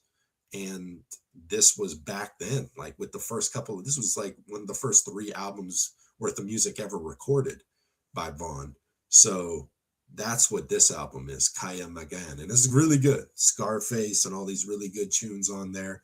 It's an incredible album. And so that's 2008, but recorded in 1998. That's Desmond Williams. Also big up Preston Powell, Rastafaria Productions to help manufacture and distribute it. Okay. And then now we're at 29. We're at number 29. And this is Infinite Dub. This is dubs and instrumentals of infinite quality from Luster King's production and Vaughn Benjamin's album, Infinite Quality. This is the dub album. So they released this one just a year after Digital Ancient. Not sure if Digital Ancient was the engineer name of Moon. I think it was actually Corin's artist name. I could have that wrong. We could be corrected. But yeah, Digital Ancient was the name of the engineer dubwising the whole effects for Luster King production and Infinite Dub. All right, so now we're at 30. We're at number 30, the 30th album for Vaughn to release. And it is a Midnite album, but it is a live Midnite album. Live recorded in California. Was it Moe's Alley? I have it written down. We talked about it in the last one. I'm not going to talk about it in this one. That's a zip code. If you want to look it up, that's 94117 is the zip code of the club that this album was recorded live at. It's a live show. And this was special because it was the first live Midnite album to ever be released, but it was also the first time that the artists that would be the Midnite band at that time and for the rest of the time of the Midnite band would be recorded and released in an album. It's the first time. So after Philip Merchant and Abijah Hicks and Dion were no longer with the band, Ron assumed the role of bass player. They ended up with Christian Sly Molina Corret as the drummer, and Edmund Filatiao, I know I'm butchering it, Fiotiao, and Edwin Kenny Byron as the guitarist, 2 guitarists, and the keyboard player was Lyndon Williams, Rozelle. So that's the lineup on the band for this album, and that's the first time they would be recorded as the Midnite Band and released as this album, which is their first live album. So it's significant in that way. You can even see the sort of the Christ child wielding the hourglass, which time is up, from Unpolished, on the cover of that album. So that's the 30th album by Vaughn Benjamin. We're getting there, Baba. And 31, we're at 31 now. And this is in 2008. Once again, 31 is a Lion Tribe Fifth Son collaboration, Joaquin Wilson, collaboration with Vaughn, with Standing Ground. Big Standing Ground album. This is a great album. This is a pivotal album. Really good. Once again, slow roots, live instrumentation, horns, and flutes and things, and really good, different album, different kind of album. Giving Vaughn time and space to just rest into that cerebral place to channel all the consciousness that was brought forth by the essence and elemental aspects of the sound of the production of this album. I really like the Lion Tribe Fifth Son collaborations with Vaughn Benjamin. I think there's something very special about them. This is Raz Elijah Tafarai's art. This is Raz Elijah Tafarai's art on this album, and it's a beautiful one. You can see like the waterfalls coming down, what appear to be waterfalls coming down.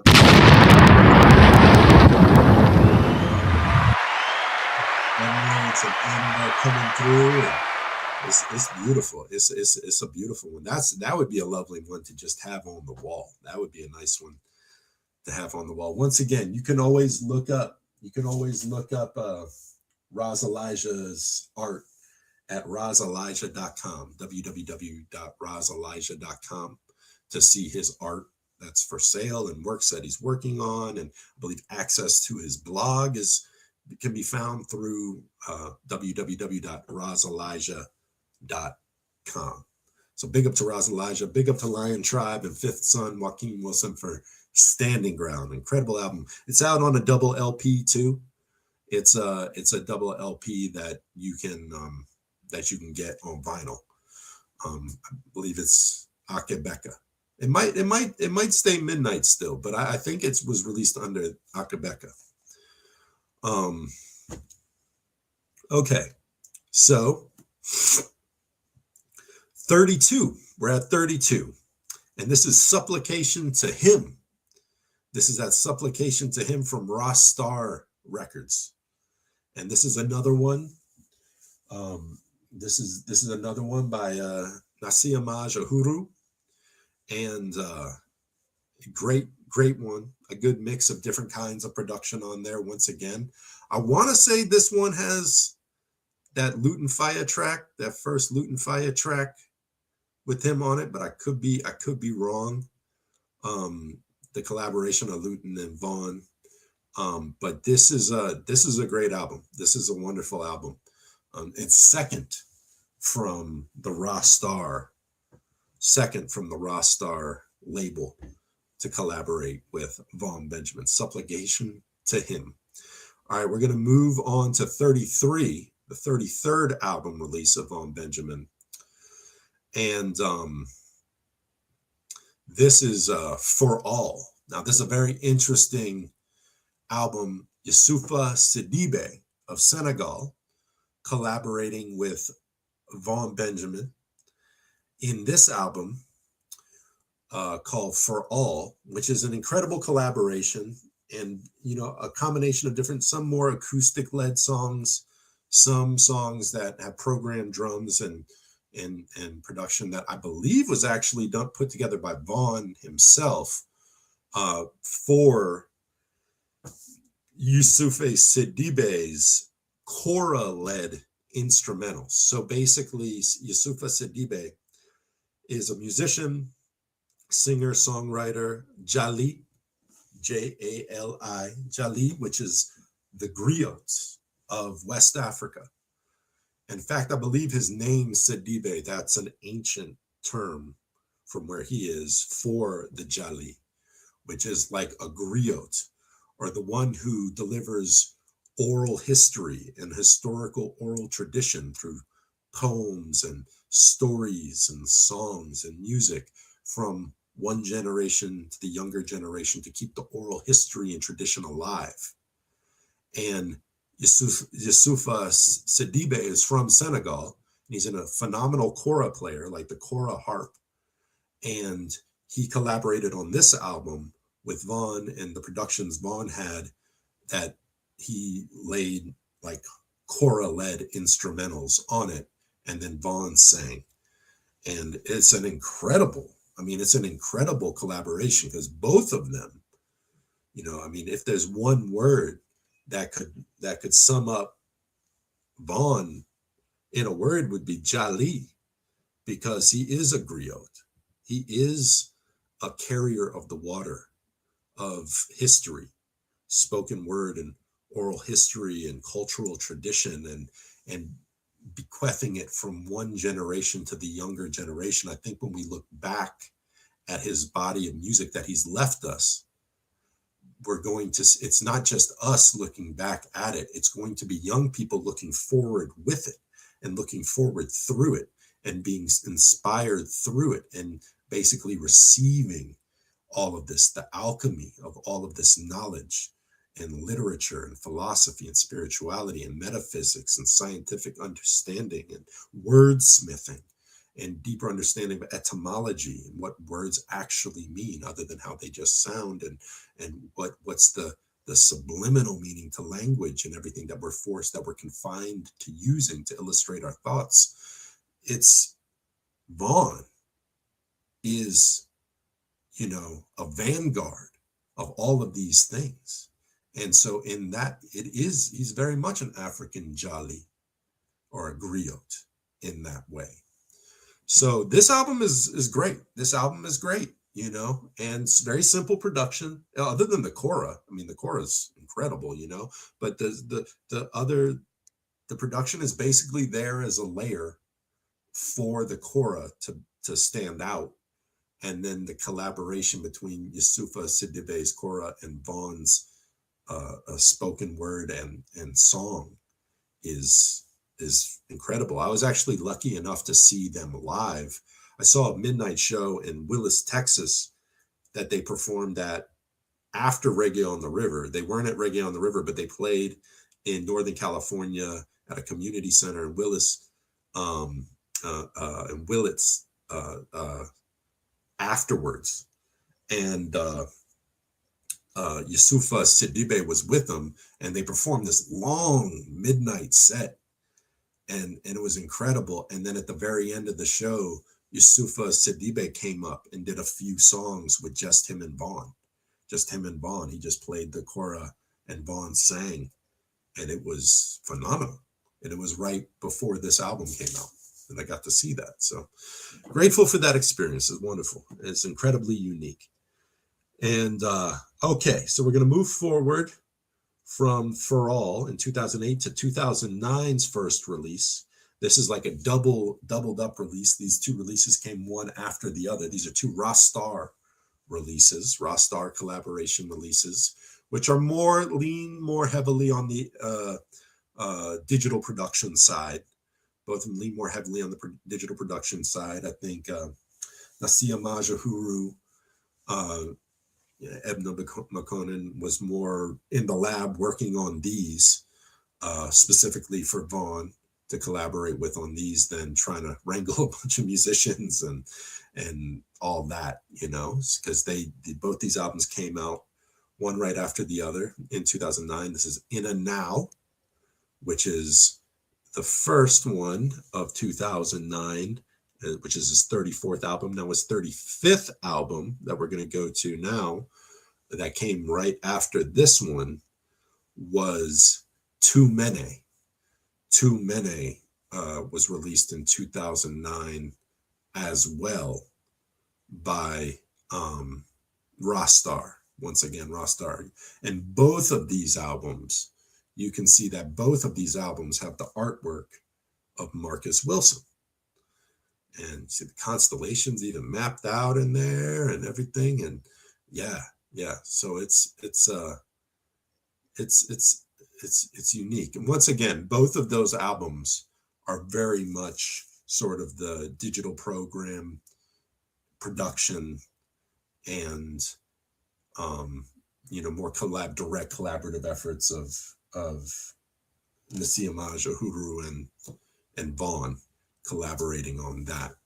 And, with Vaughn exerting his creative control, like I think he really enjoyed having a lot more creative control in the projects than at this time. Because as you can see, this whole lineage of years, there hasn't been an African Roots Lab album released in a while. And just constant live performing, and Fifth Son albums, Rostar albums, I-Grade albums. He did the Yusufa Sidibe album and everything. So this is his 35th album, which is Too Many. And then we're going to go to the 36th album, which is Arca Law. Arca Law in 2010, which is a Higher Bound Productions. Once again, Ishens collaborating with his brethren Lion Eye to collaborate to make this album, which was more of a, once again, digital production type of album that, was a Lion Eye, Higher Bound production, Vaughn Benjamin collaboration, Arca Law, beautiful portrait by Marcus. You see the diver going after the octopus pope. That's interesting. And it's a great album. Once again, more on the experimental side. And a lot of these Higher Bound albums, you can hear the hip hop influence in there, very much paramount in a lot of those, particularly the earlier Higher Bound productions with Vaughn. There's because Vaughn loved him some hip hop, man. He's going to make it conscious.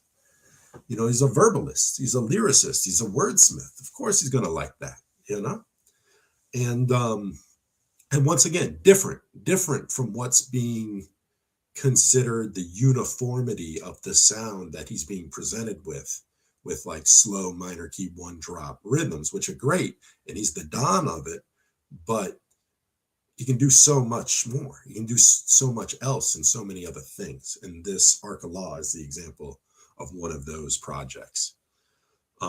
So Arca Law. All right, now we're going to go to the 37th release, which is the first African Roots Lab, Ron Benjamin, Vaughn Benjamin, Midnite collaboration in 10 years. In the last 10 years, no real drums, no fills, no crashes, everything on it is digital drums, which I personally wasn't a fan of, but that's just my personal preference. There's a lot of people who love it. I mean, obviously the majority of other collaborators with Vaughn Benjamin preferred that, because most of the Rostar and a lot of the I-Grade and a lot of the Higher Bound stuff was all digital drums, Roz L production, digital drums, so it's like, I just particularly had an affinity for the Midnite drum style and the Midnite drum sound of Dion Bosie Hopkins and everything. So I felt an absence from this album, but that was literally the only absence I felt, because it's an incredible album and it's really cerebral, really dynamic. The bass lines are profound. Everything about the compositions of the songs are profound. It really marks the first Midnite album that Vaughn took a similar approach of, I think, singing out of the inspiration, the enigmatic inspiration of the sound freshly, that he was bringing his sort of stream of consciousness to hearing it, putting together the lyrics for it in a similar way. Once he was used to kind of doing that with I-Grade and Lion Tribe and Rostar and all the rest, that's where it sounds, it very much sounds like an Akae BEKA sort of Vaughn Benjamin solo album, except for the fact that there's so much of a imprint of Ron Benjamin's musical production in it. So it's interesting, very slow. It's a very slow album. It's a consistently very slow and cerebral album. Incredibly good for meditation, incredibly good for putting you in that vibe. I think it's very reminiscent to the track that the live performances took at this point. Whereas when Dion and Philip were with them and they were a smaller unit, the songs used to get played a bit faster and they were a bit shorter. And then once they kind of fleshed out the lineup with multiple people, and Ron really took charge as the bass player and kind of conductor of how, you know, micromanaging exactly how he wanted the sound to be depicted, it really slowed the delivery of the songs right down, which is where you hear these slow songs played even slower, even longer, giving Vaughn the empty space to be able to freestyle so much, even within songs that he has lyrics for that are released on albums.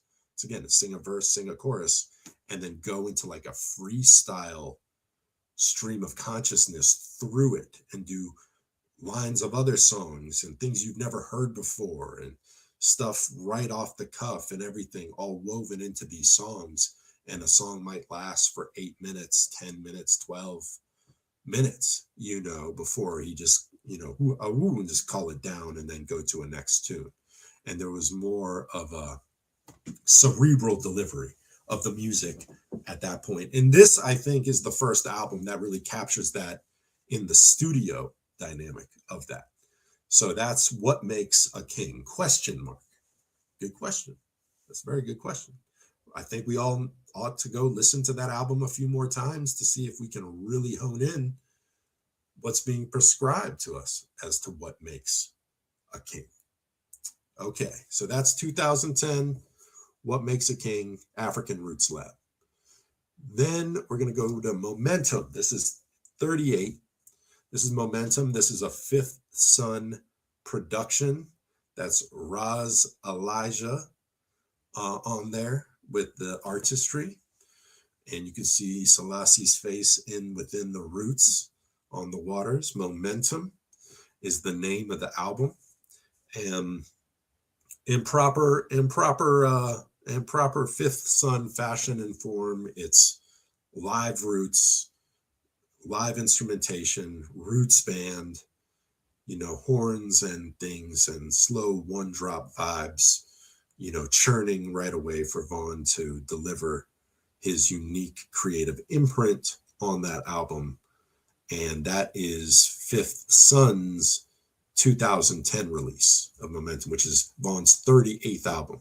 Now 39, we're going to go to 39, and that's a Rostar album, which is Treasure. And that's from 2011. 2011 is Treasure from Rostar and Vaughn with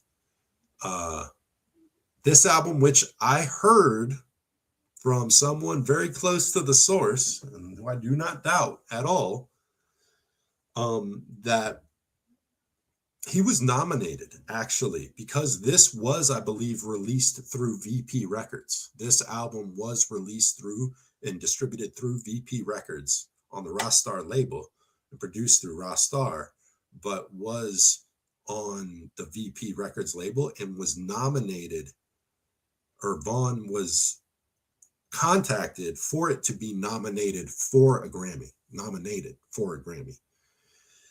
And Vaughn didn't even return the request.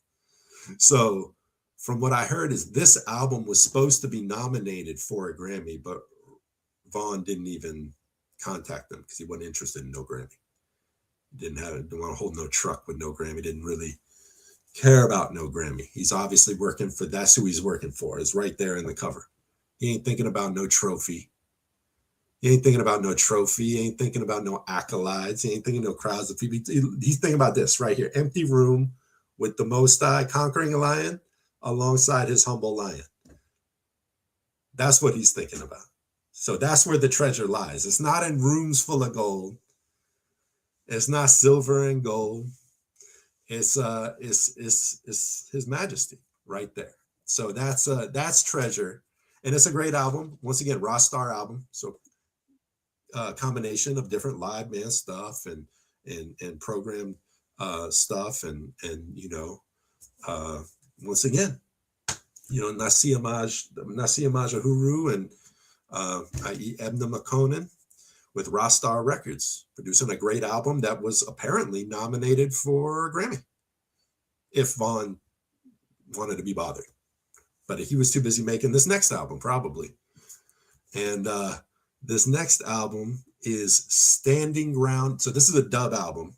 This is the Standing Ground dub for Fifth Son and Joaquin Wilson's Fifth Son Lion Tribe album, Standing Ground, but that's the dub album.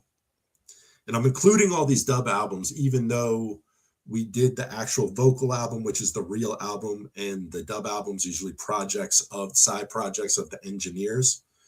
But we're accrediting the musings for these albums being made in the first place to Vaughn Benjamin as well. So Standing Ground dub. That's that one. And then after that, once again, 2011 was The Way, which was another Raw Star release following Treasure. The Way was another Raw Star release. This is very much like In and Now and Too Many, the personal collaborations of Edna McConan and Vaughn Benjamin in this work. And The Way, okay, so now that's 2011. And once again, Marcus Wilson. Marcus Wilson. And as the artiste making that. And we're going to go to the next one, which is the 42nd release by Vaughn Benjamin, the 42nd album release, which is Anthology, which is the next after What Makes a King, ? Anthology is the 2011 African Roots Lab release. That's very much sort of production-wise, at least, in the same stylings as What Makes a King. It's a midnight album, proper midnight album, and with programmed drums. It would kind of surprised me because at this point, Ron is and Vaughn are playing with an incredible, phenomenal band ensemble of live musicians. They got Edwin, they got Kenny, they got Sly on drums, they got Raz L playing keys. Ron's making incredible bass lines. The performances are phenomenal. And then when these albums came out, it was pretty much just like Ron. It was pretty much just Ron doing everything on the productions and Vaughn singing. And it's phenomenal, but it just shows more that, Midnite as an acronym, Midnite as a title, can be attributed to the collaboration of Vaughn and Ron Benjamin as their musical pursuit, because the vast majority of the albums that Ron had anything to do with, he was a pivotal and creative freedom force within those albums in a way that he wasn't with all the other collaborations that Vaughn, under the moniker of Midnite, was collaborating with all these different production teams and engineers. That's mainly why I refer to everything that was an African Roots Lab or the first couple of albums as Akae, BEKA. Because I think Vaughn's solo works and collaborative works with other creative musicians and engineers and all that is, in my mind and heart, is classified is classified as Akae, BEKA. And the only stuff I see as Midnite is these albums, like this one right here, What Makes a King, all the way back to Unpolished, that were done in African Roots Lab or with Ronnie at the controls of the musical creative aspect and function of the album's release. So this album's really good. It's really good. It's very similar to What Makes a King, which makes it different from the one that will follow it from African Roots Lab, which we'll get to in a moment. But it's very similar. Like that one and What Makes a King are very similar in their production caliber and sound and formulas, you know, with the programmed drums and Ron basically playing everything and making, I mean, Ron is an incredible musician. Like he has a very creative musical mind, and the soundscapes that he ends up synthesizing out of his mind into these albums are exceptional. Even those two albums, Anthology and What Makes a King, compared to Jubilees and Seek Knowledge Before Vengeance and Ancient Maps and all that. Even though I like those albums more because they give me a nostalgic resonance, I have a nostalgic connection to them. These albums are very creatively unique, and they have the construct, the musical composition in them is very unique. And I've actually been enjoying listening to these albums a lot more recently than I did when they first came out, because, you know, I was hooked on the feeling of the Midnite that I already knew, and we get kind of addicted to our expectations, which is not a good habit. And then when something kind of grinds against those expectations with something uniquely different from what I'm expecting, you or me or any of us can tend to kind of overlook it in the creative aspect of it and say, oh, it doesn't sound like what I thought I was going to get, which it's like, well, that's good. You should know what it's going to be before you get it. So I've been appreciating it more in the years later after it was released than when it first came out. And my biggest grievance, I'm going to be honest, my biggest grievance wasn't live drums. I was like, I know for a fact you have a wicked drummer. I know for a fact, Ronnie, that you play drums, and you play drums on Desiree's last couple albums before these albums. And why don't you have a live drummer on these albums? But hey, I'm not the producer. That wasn't my creative decision. That was just something that was in my heart, longing for more of that. And that perspective and opinion is solely my own. They're phenomenal albums. They're very good. And if you haven't spent time with Anthology, you should check it out. Also, I thought Anthology was kind of a strange name, because Anthology is usually like a best of collection. Like, you know, if you get an anthology of the Four Tops or an anthology of Rick James or anthology of Michael Jackson, it's usually a retrospective collection of like the best of or the high points of their whole musical career is usually the anthology, the elaborate collection of the best ofs. This album is completely original with completely original track lists. And I thought Anthology was a strange name, but that's neither here nor there. That is Anthology from African Roots Lab in 2011. And this next album is King's Bell. King's Bell. And this is, once again, artwork by Marcus Wilson. I believe that last Anthology artwork was by Marcus Wilson too, believe. But this one is certainly Marcus Wilson right here. This is an album produced by Andrew Basie Campbell, phenomenal bass player and musician, and producer out of Jamaica, and worked at, I don't know if he still does, but worked at Tough Gong Studios and works with lots of different Jamaican production teams, and just a phenomenal musician and producer. And this was this was Andrew Basie Campbell bringing Vaughn to Jamaica to record King's Bell with some incredible legendary reggae musicians like Squidly Cole was drumming on some tracks. I believe Leroy Horsemouth Wallace drummed on a couple tracks, and Andrew Basie Campbell played the bass on everything. Like they had, I think Chinna was on some tracks playing guitar. So, you know, they had incredible legendary younger and elder reggae musicians from Jamaica recording at Tough Gong. This album had Tippy there dubbing and engineering, mastering things. So it was like a collaboration of phenomenal, brilliant reggae minds working on a sonically uniquely different album for Midnite, or for Von Benjamin, because it was a solid roots album. You know, it was a solid roots album, but, you know, just done in a different way.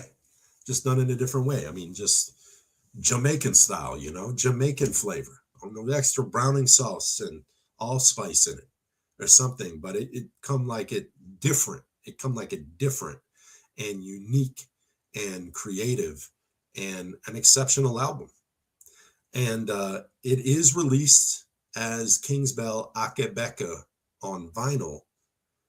I do have a bone to pick about that though, because it came out as a single vinyl, and it's such a long album that they had to cut off like 5 or 6 songs from it. Usually you only got to take off like 2 or 3 songs to make it fit, or you're going to put it on a double LP. This is one of those albums I wish was on a double LP, because it cut too many songs, some really good songs, off the album to fit it onto one 45-minute LP. And I really think it was too good an album to dash away that many tunes off of to put on vinyl. That's my only grievance with it. Other than that, it's a phenomenal album. And I hope that maybe the next time they press it, it's as a double LP with all the songs, and maybe a dub or 2 would be great. Big up Andrew Basie Campbell every time. Andrew Basie Records is holding it down, and King's Bell is phenomenal. Okay. It's nice hearing Vaughn play with a bunch of like Jamaican musicians in the mix. Okay.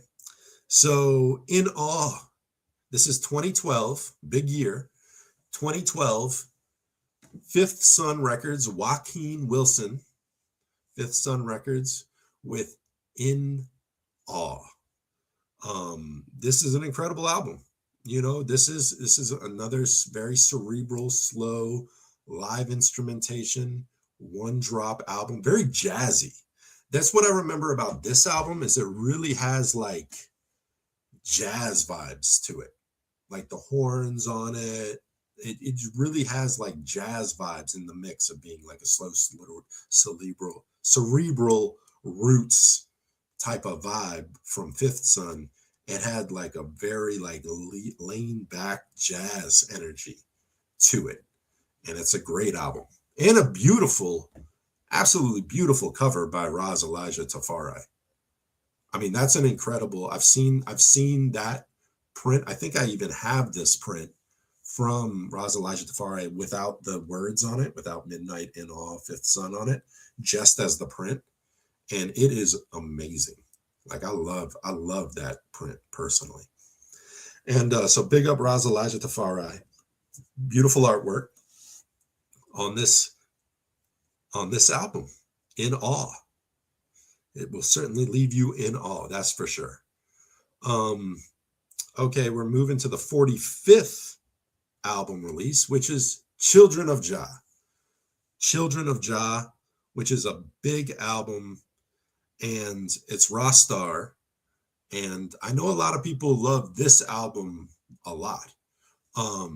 So it's definitely worth checking in. He followed it up with a dub version of the album, but Children of Jah is a real good one from Rastar. Rastar really got its stride going and came out with this one. Once again, Marcus Wilson on the artwork. Another incredible depiction by Marcus Wilson with the art. And so that's Children of Jah in 2012 by Rastar Records. I'm gonna move forward to the 46th release, which was the third Higher Bound collaboration, which is Free Indeed. Free Indeed, which was released in 2013 by Higher Bound Productions. Free Indeed, Marcus Wilson and the art for that one as well. And Free Indeed, absolutely incredible album. You know, a little bit more refined, I think, than like Arca Law or even Bless Go Round. You know, really, really kind of just honing in on that sort of Higher Bound Von Benjamin collaboration style. the, you know, hip hop roots sort of hybrid type there. Ethereal type of sonic production to it, layering to it. And so, yeah, Free Indeed. Once again, this is released as Akae BEKA on vinyl nowadays. You can find this released. I believe TRS Records is the one who is distributing this album for Higher Bound and Akae BEKA. And so that's Free Indeed. And then 47, we'll go to 47, which is the Children of Jah dubs. That's the Raw Star Children of Jah album, the dub versions of that whole album. And we don't really need to elaborate on that. You know what a dub album is. That's 2013 that came out, which is the year after the album originally came out. All right, so now we're going to move forward to 48, which is Be Strong, which is another incredible one by Fifth Sun Records. I like this one a lot. This is from 2013. Fifth Sun Records, Joaquin Wilson, Vaughn Benjamin collaborating. That's Raz Elijah's artwork with the elephant and the dove and the stairway up to the king. You notice Vaughn isn't, well, we'll go to that in a second. Be Strong, incredible album. If you don't know about this one, it's great. I think sonically, it probably sounds like the cleanest production of the Fifth Sun catalog when it comes to Vaughn Benjamin's. This is a great album right here, especially if you like the slow deep roots. Be Strong. Okay, now big one. We're going to the 49th album released by Vaughn Benjamin, and this is a significant one. Lion Out of Zion. So this is an African Roots Lab album. This is Vaughn and Ron Benjamin collaborating for a proper Midnite album, which will be the final proper Midnite album collaboration between Ron Benjamin and Vaughn Benjamin, you know, as a studio released album. This is the last Midnite album that Vaughn will come out with his brother. And it's a very unique Midnite album because unlike Anthology and What Makes a King, this is the first Midnite album that features the musicians of the Midnite band. You know, the Midnite band that had basically been codified since 2007 through 2014. This album is in 2013, but from 2007 to 2014, the Midnite band that was codified, that you heard playing on the live album 94117 or whatever, that lineup are the musicians that Ronnie used for the first time to record this album. So they actually use, like, Sly is playing drums, Edwin and Kenny are playing guitar, or Edmund and Kenny are playing guitar. Rozelle is playing keys. Ronnie is playing bass. So they're actually using the live Midnite band, the lineup that is Midnite when performing live, as the studio musicians for this African Roots Lab album for the first time ever to do that, and for the last Midnite album that will be released under the moniker Midnite, being the proper collaboration between Ronnie Benjamin and Vaughn Benjamin as Midnite. And so, and it's a great album. It's a tremendous album. It's really good. I was overjoyed to hear real drums. I was overjoyed to hear Sly playing the drums for it because he's such a phenomenal drummer. I was missing out on him on the last two albums and really enjoyed him being there for that. The production quality sounds really good. Ron did a really good job on the production, on the engineering. Um, Great songs, a good combination of pace of the songs. It's not all super cerebral, slow, minor key, one drop songs. It's it's got some really, really good ones. And I really enjoyed this album. I was really excited when this album came out because I thought this was going to be like one of a number of albums like this with the actual Midnite band playing the Midnite albums in whole and really. So I didn't know it was going to be the last Midnite album, but I'm pleased that we got this one, Lion Out of Zion, Force and Flames, and was it Life of Simplicity? And I mean, it's great tunes. Okay, so that's 2013 African Roots Lab, last collaboration of Ron Benjamin and Bambu. For Ashes, Beauty for Ashes.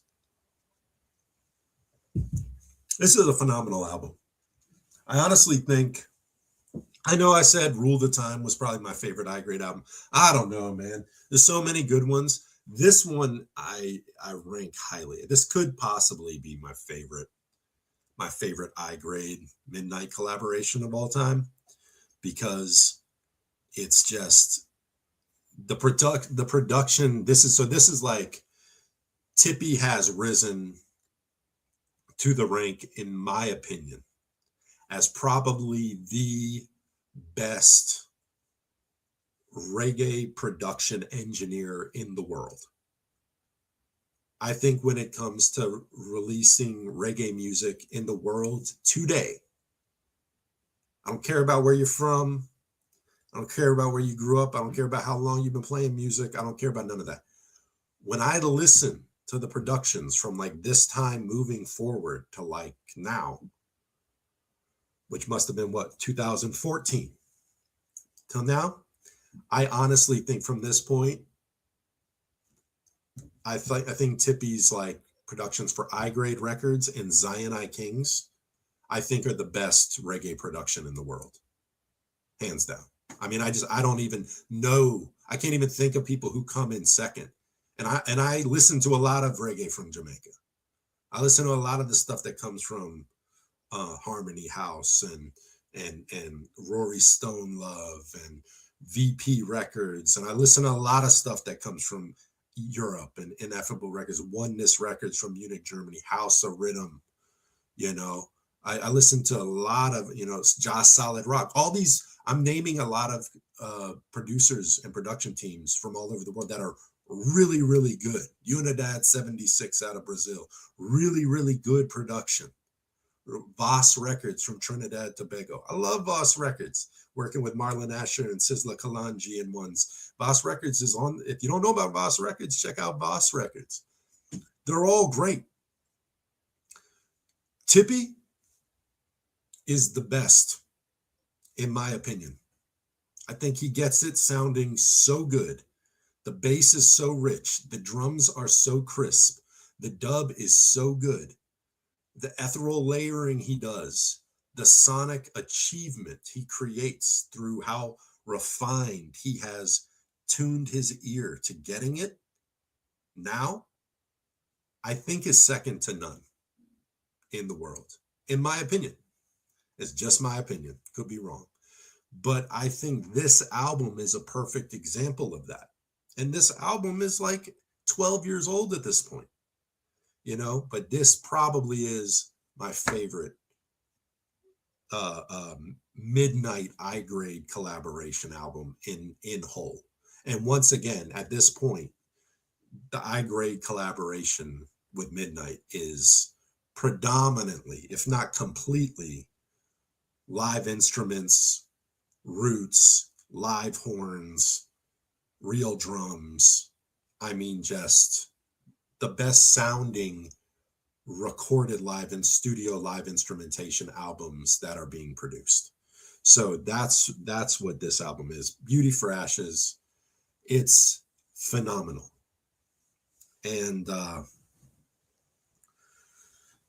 All right. So that's Beauty for Ashes. That's 2014. After 2014, we had Stand the Test, which is the 51st album, the 51 album released by Vaughn Benjamin.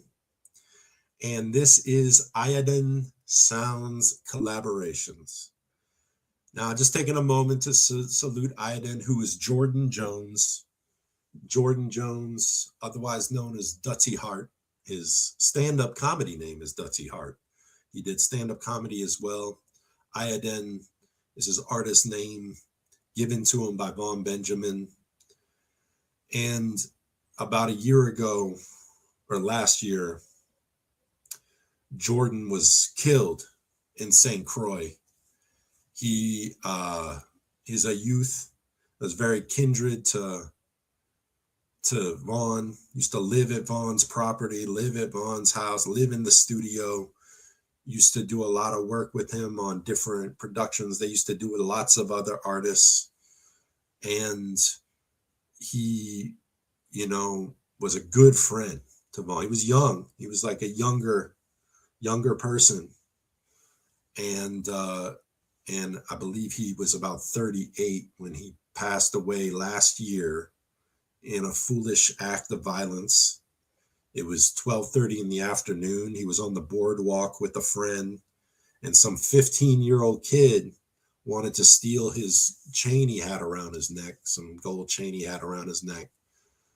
So he went to rob him and pull out a gun and shot him, ended up shooting him and his friend, who was trying to, he was like fighting him, trying to get his chain, and then ended up shooting him and killing Jordan. And it was terrible, and it's really unfortunate. And everyone loved Jordan, and he was a good spirit and good soul, and very funny and very creative and musically very astute. And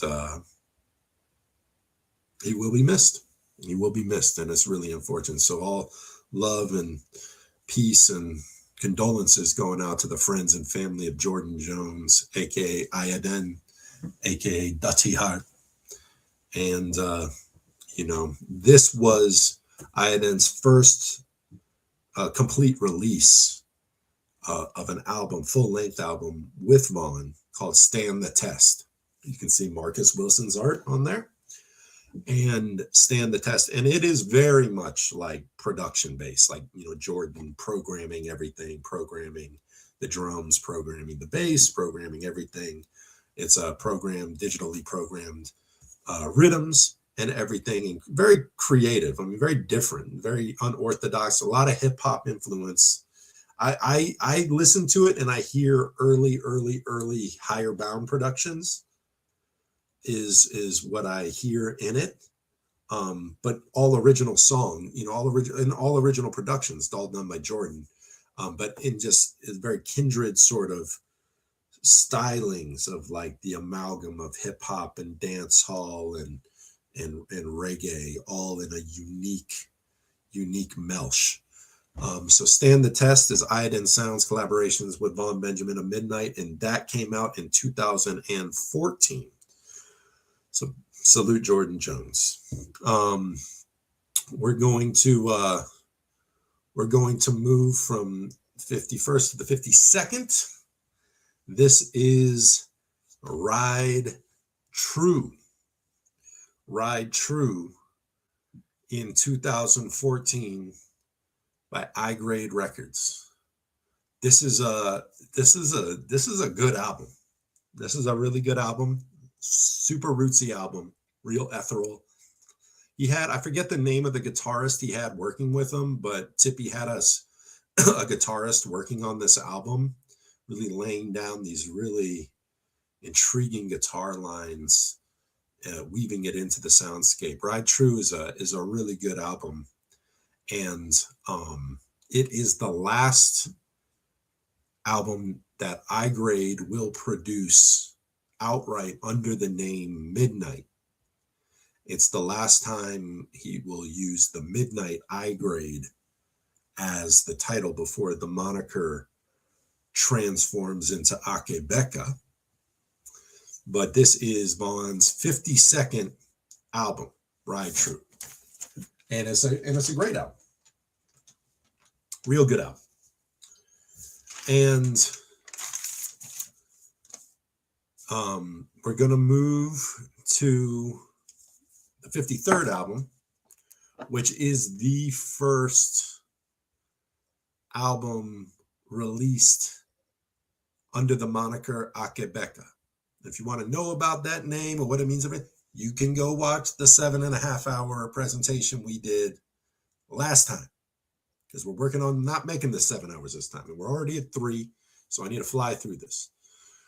Homage to the Land. This is Joaquin Wilson's Fifth Sun Records' first album under the moniker Akae BEKA in 2015. Homage to the Land. It's interesting. They're doing some different kind of production. It doesn't really sound like a lot of the other Fifth Sun stuff. It's very, I noticed that Vaughn is like, there's like filters on his voice, and it sounds like almost, and not all the songs, but some of the songs sound like there's like a filter on his voice, and it's like they were experimenting with some different things. But anyway, it's a very interesting album, and Homage to the Land. And I believe that's Marcus Wilson there too. Or unless that's Roz Elijah. No, that's Roz Elijah. We get it right. That's Roz Elijah. Yeah, that's Roz Elijah right there. Roz Elijah Tafari's art right there. I can always tell with His Majesty when I see His Majesty, and some of it, when I really get in on, I can totally see it. There it is. So Roz Elijah Tafari, Joaquin Wilson, Fifth Sun Records, Vaughn Benjamin, Akae BEKA's first official album under that moniker, which is his 53rd album. Now we're going to see an individual tied to these O's. He's transmitting like the insight through his reconnection to these O's, through these albums that are to follow the transition. And Portals is a great example of that. Huge I-grade album. I believe he has that same guitarist that was on Ride True on this album. And it's very ethereal, very mystic. So that's Portals, and that is the 54th album. Now the 55th album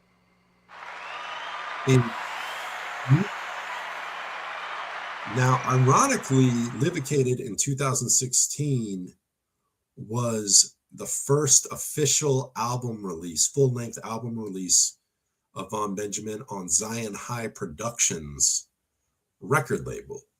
Now, Zion High Productions is John David Goldfine, along with Roz Elliott Lieb. But John David Goldfine is the engineer and musician and bass player extraordinaire. He also plays drums and guitars and everything he plays. But he's a phenomenal bass player. But he's also the main bass player for a lot of, at that point, up to that point, a lot of the later I-grade productions, as well as some of the Luster King productions, and which is when they were working with Lauren Tippy Alfred of I-Grade Records, David Goldfine of Zion High Productions, and Andrew Moon Bain of Luster King Productions, basically became the Zion I Kings, which was a roots production powerhouse that was, a recording group. There was also affiliates like Andrew Drew Keys Stoch or Strodon, who's the keyboard player. He passed, he transitioned, and he played a lot of keys, piano with them. But basically Moon on guitar, Tippy on keys, and Jadi on bass, creating the vast bulk of rhythms that were being used on I-Grade Records, Luster King Productions, and Zion High Productions, all independently of one another, but utilizing the collaborative production ability to fill out the albums on all these different labels, as well as dropping dub albums and singles and rhythm compilations as Zion I Kings, which is the unified quadrant trifecta of those three record labels and the creative minds in those three record labels collaborating to do that. But ironically, this is the first, although he had been working with Vaughn and working on a lot of projects through iGrade and a lot of projects together and rhythms and different things that Vaughn was on and everything. This is the first full-length album that Jadi or David Goldfine would produce with Akae BEKA or Vaughn Benjamin. And that is Livicated. That's 2016. And then we're going to go to the next album, which is the 56th album, which is Jase Du. Jase Du in 2017, which was released by the Uhuru Boys Productions. I believe that's at least one of Ducky Simpson's sons. One of Ducky Simpson's sons and his production team did the Jase Du album, the Uhuru Boys production. Very interesting, very unique, very different. And it was the first production by the Uhuru, first and only actually production by the Uhuru Boys in conjunction with Vaughn Benjamin, Jase Du in 2017. So now we're going to go to the next album, which is the 57th album, which is Nurtured Frequency. Nurtured Frequency was released in 2018 from Hayes Street Studios, and that was produced by Andrew Drew Keys Stotch, who's Drew Keys. Played with Common Kings, played with a lot of people, been on a lot of people's albums, worked with the Zionite Kings pretty consistently. He's an incredible musician, played trombone, I believe, as well, and keys, an incredible musician, and ran the Hayes Street Studios, which is where they produced this album with Akae BEKA, and it's an incredible album. Incredible album. It's called Nurtured Frequency. Beautiful artwork on the cover, by the way, is another artist, incredible Rastafari artist named Roz Terms.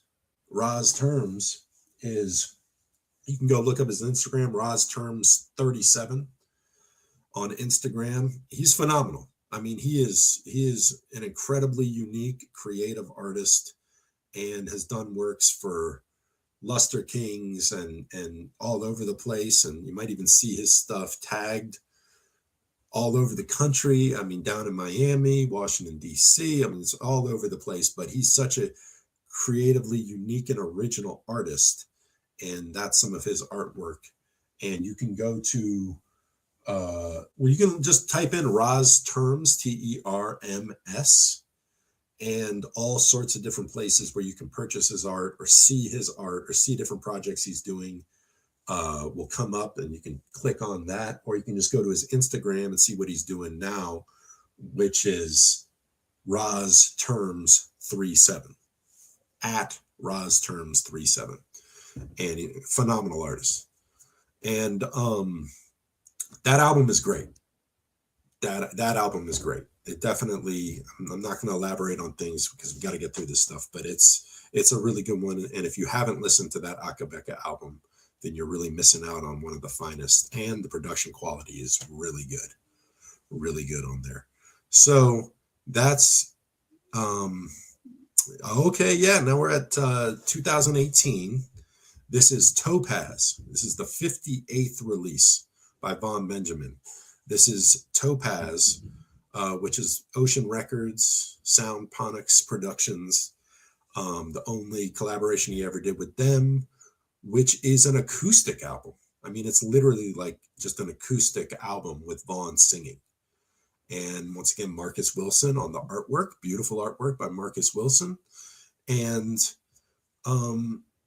yeah, it's just a very, very lovely acoustic album with Vaughn singing. So if you're in that meditative state and you want something to really soothe you down and bring you down to that equilibrium, Topaz is a very unique and creative album for you. But that's, once again, just acoustic, like literally like acoustic guitar. I think there might be a little piano, but I think it's actually just like acoustic guitar and Vaughn. So it's, that's what that is, Topaz. That's 58. Now 59 is the King's Dub. That's the King's Bell Dub, the Andrew Basie Records album with Vaughn. King's Bell Dub mixed by Tippy Alfred. iGrade Dub, iGrade Records, Tippy I. He's the one that dubbed this album for Andrew Basie's King's Bell album. It's phenomenal. Okay. All right. Now we're another dub album at the 60th release is Better World Rasta dub. This is the Better World Rasta dub album, the very first Rastar album. This is the dub of that album, and it's great because that was a great album. It had all sorts of wicked live instrumentation tracks and really good stuff, and the dub is phenomenal. And yeah, that's Akae BEKA Better World Rasta dub. And so that's the 60th album. That's from 2019 from Rastar Records. And then we're going to go to 61st album. And Higher Bound Productions, first release under the moniker Akae BEKA, which is Hail the King. Now, this is a very interesting Higher Bound Productions album because it is solid live band instrumentation. So, and very much in the same way as the new one, the World Tap In new one is live band instrumentation. This was like the first Higher Bound Productions that's like just full live band, live drums, all live, wicked live musicians from all over the place, and you know, really good live musicians. Some that worked with some Kenyatta Aitola that played bass with iGray with the Red Eye Band at the very beginning, and Roz L, and you know, Scotty Linwood Davis drumming, Big Natty, Scotty Linwood Davis drumming, Roz Pulse drumming, really good musicians. Walker Pillow playing guitar, Aishen's playing guitar, really good musicians all around. It's an incredible album, really good Akae BEKA live instrumentation album.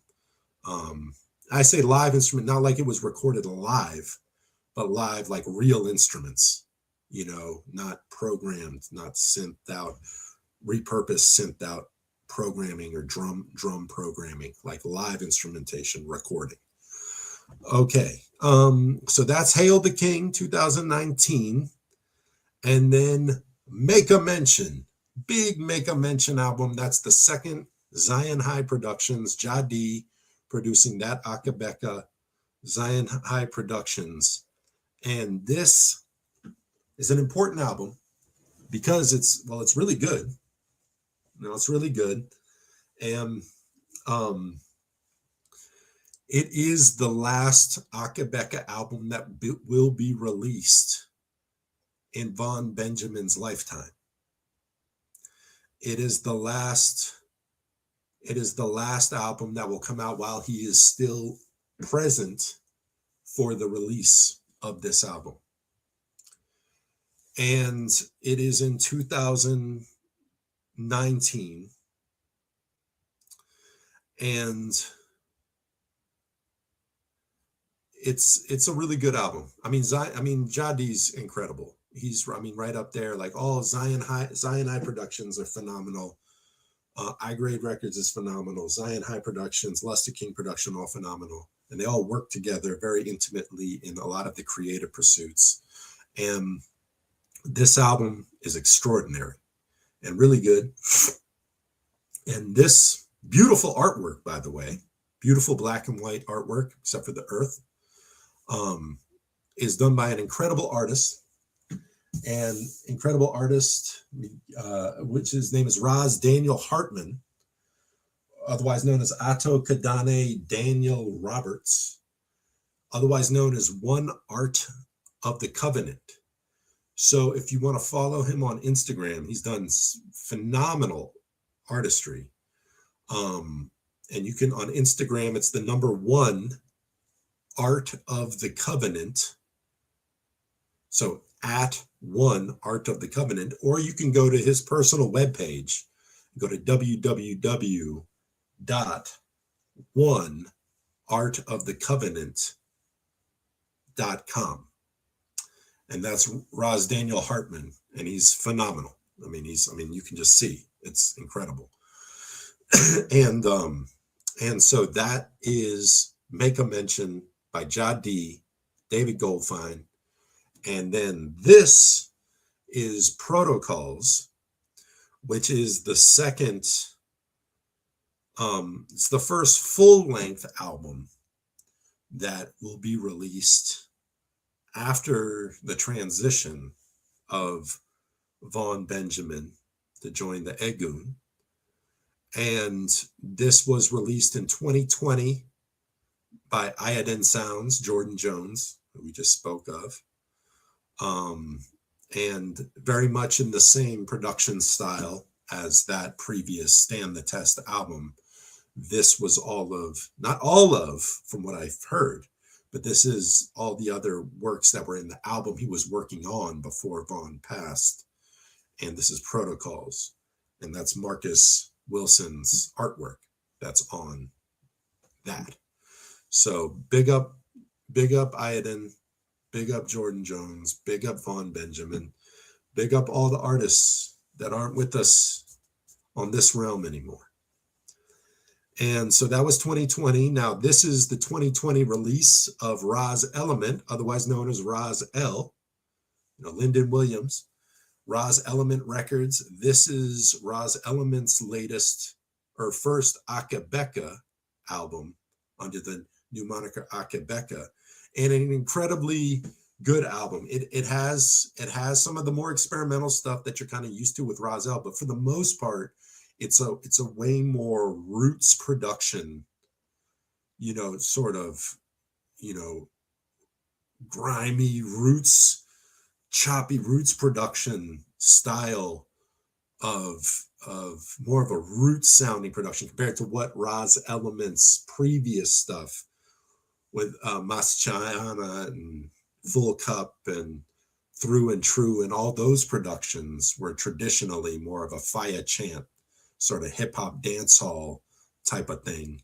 Whereas this has more like roots style, still a very unique Roz L sounding production, but more of a roots style, like one droppy style, Akae BEKA album with some other stuff that stands out, you can tell. But the spirit of standing up is Roz Element's works. Always looking forward to more Roz Element. Big up Roz Element each and every time for all the work with the Midnite Band from 2007 to 2014, holding the charge from 2014 to 2019, all of the previous works, all of the works with all the other artists. Unsung hero of the St. Croix reggae music scene, and he's been there standing up with the spirit of standing up and truly standing up for a long time. And I just want to give him his flowers while he's still with us. And so God bless and salutations to Roz Element each and every time. And I've heard of some projects in the works that I'm not going to spoil right here, right now, but let me just say I'm really excited. I'm really excited. And check out Raz Abja's album with Roz Element, not Journey of Gratitude. I'm blanking on the thing, but just look up Raz Abja, Roz Element, and great album. Spirit of Standing Up, great album, same way. Okay, so that's the 64th Vaughn Benjamin album. Now, 65th is Defend Jah. Defend Jah. This is like the posthumous album by Rastar. Rastar Records from 2020. Defend Jah. It's probably not all, but some of the unfinished works that he was working on with Vaughn, before the transition, working on finalizing and finishing up and everything. So this is a later period Rastar Productions with Vaughn Benjamin, Akae BEKA, from 2020. So that's Defend Jah. And then we're going to go to the next album, which is the 66th album, Righteous Synergy. And Righteous Synergy is Fifth Sun Records from 2021. Very interesting album. Once again, Fifth Sun, very unique, very interesting. Raz Elijah's artwork right there. Beautiful artwork from Raz Elijah. And incredible album. You can get that one on vinyl. You can get that. That is on vinyl under Akae, Righteous Synergy. And it's a really good one. Live roots instrumentation, the way Fifth Son and Joaquin Wilson does. And so that is his posthumous album. 2021 was when this was released. And then Polarities is 67. Polarities is I-Grade Records posthumous release from 2021. Beautiful album. It's really good, really heartfelt. Vaughn really in it, you know, giving you the polarities to consider, the polarities to look at, achieving balance, retrieving balance, finding a way to get the heart lighter than the feather, and, you know, all the ways in which the trials, up and downs in which we must endure in order to do that. It's a beautiful album. Big up Tippy for this album, and Vaughn indeed. Polarities, finding balance, you know. So that's 2021, and that is the 67th album. And then now the 68th album, I'm going to call this an album, even though it's an EP, and it's a unique EP. It's from Zion High, Zion High Productions, Zion High Kings Productions. So Jadi produced it and released it, but it's recorded Zion High Kings production from 2023, and it's Vaughn Benjamin collaborations with other artists. So there's like every track, I think there's 5 or 6 songs on it. I believe there's that many, but every track is him with another artist. So there's like a Vaughn Benjamin with Micah Shemaiah, Vaughn Benjamin with Rima, a Vaughn Benjamin with Michael Rose, a Vaughn Benjamin with Kabaka Pyramid, you know, and there's 1 or 2 more. And really good production, really good songs, really good to hear, you know, the artists in collaboration, particularly Jamaican artists in collaboration with Vaughn Benjamin, making something real special. And yeah, it's a beautiful album. It's an EP. It's not like a full-length album, and it's collaborations. So I kind of was deciding whether I wanted to include that in the album lineup or not, but I threw it in there at 68, because also that's where it is in the chronological timeline at 2023. And then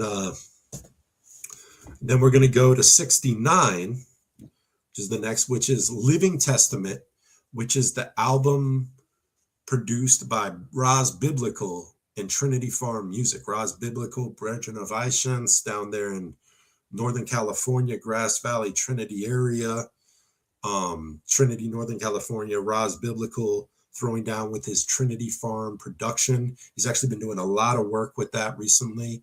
A lot of good work, a lot of Virgin Island reggae artists, and this album, as well as his own productions and other artists down there, Currency King and Bobo David, and, you know, incredible artists.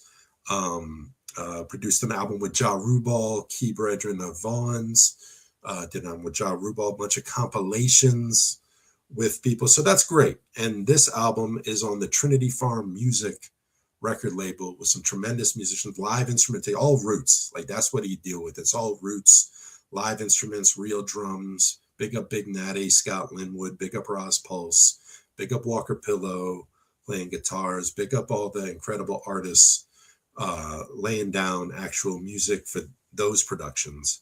And that's Living Testament. And that's a very good, you know, posthumous Akae album, and works that Biblical was working with Vaughn for quite a while to do that. It's a Trinity Farm Music plus Goa Chant Productions. Goa Chant Productions is Manuel Guerra. Manuel Guerra, Goa Chant from Spain, I believe. Spain, originally living in Shashamane in Ethiopia. I don't know if he's still there. I think he's back and forth between. But Goa Chant, incredible production, Deep Roots Productions, so Manuel Guerra with Goa Chant Productions in collaboration with Trinity Farm Music to make The Living Testament and release in 2024. So we're going to go to the next album, which is the 70th full-length album, which is World Tap In, which brings us up to today, which was just released on the 5th, just a few days ago, and May 5th. And this is the 5th release. I don't know if it was meant on like that on purpose, but this is the 5th release, full-length album release by Ishence, Ryan Ishence Willard, for Akae, Vaughn Benjamin, live instrumentation, and phenomenal live instrumentation at that, which is just the music credits are engineered and mixed by Ryan Ishence Willard, bass played by Raz L, which is the bass player of Akae, and Kenyatta Aitola, which was the bass player of all those early I-Grade record collaborations with them in I-Grade Records. Also had guitars by Edmund from the Midnite and Akae band, as well as Tough Lion from I-Grade Records and early Midnite, Rosmek Peace era, Midnite, DC era stuff. Ishence as well playing guitars in there. Keys played by Surin from the Akae band, as well as Raz L from his time at the Midnite band, as well as Vaughn Benjamin adding to keys. Jordan Iadon Jones as well on keys on this album. Drums played by Christian Sly Molina Corret, which is the drummer from Midnite from 2007 to 2014, and then for the first number of years with the Akae band. Big up Sly, Christian Sly Molina on drums. Also had extra percussion done by Scotty Linwood Davis, Big Natty, as well as Roz Pulse. And then Vaughn Benjamin adding to percussion, as well as Ishence, and horns by Jamal Tarkington and Rodney Teague. It's a great album, full-on live band album. I love the live band albums with Vaughn. I love the live instrumentation. I love to see a lineup like that. It's almost like a best of musicians from the I-Grade days, from the early Midnite days, from the later Midnite and Akae band days, from the Higher Bound production days. I mean, it's like a bunch of incredible artists, and you know, it's a beautiful album. I've only been able to listen to it a few times thus far, but I'm going to keep on listening to it, and you can get it on any streaming service or any place to buy digital downloads, as well as TRS Records is about to release a vinyl copy for sale and distribution from TRS Records. You can go to TRS Records on Instagram or trsrecords.com and pre-order the vinyl copy now if you want to. But this is the most recent album that is out for Vaughn Benjamin, and that was in at number 70.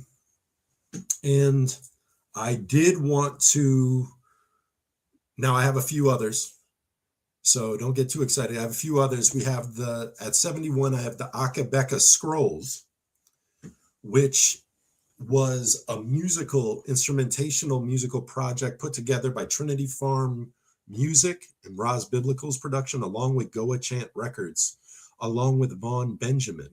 And basically, Vaughn Benjamin wanted to curate, was recorded at Trinity Farm Music and mixed by Goa Chant, but like wanted to curate with musicians that he picked out, rhythms that he basically instructed every aspect of the rhythm. He basically curated the rhythms and said, I want the bass to be like this, you know, and then get Kenyatta Aitola to play it, for my guy. I want the guitar to be like this and get Walker Pillow to play it. I want the keys to go like this and get them to play it, you know. So it's like, this is, you know, I believe Scotty Linwood Davis and Roz Pulse were the drummers on these rhythms, but they're all curated and arranged. The arrangements are done by Vaughn Benjamin himself.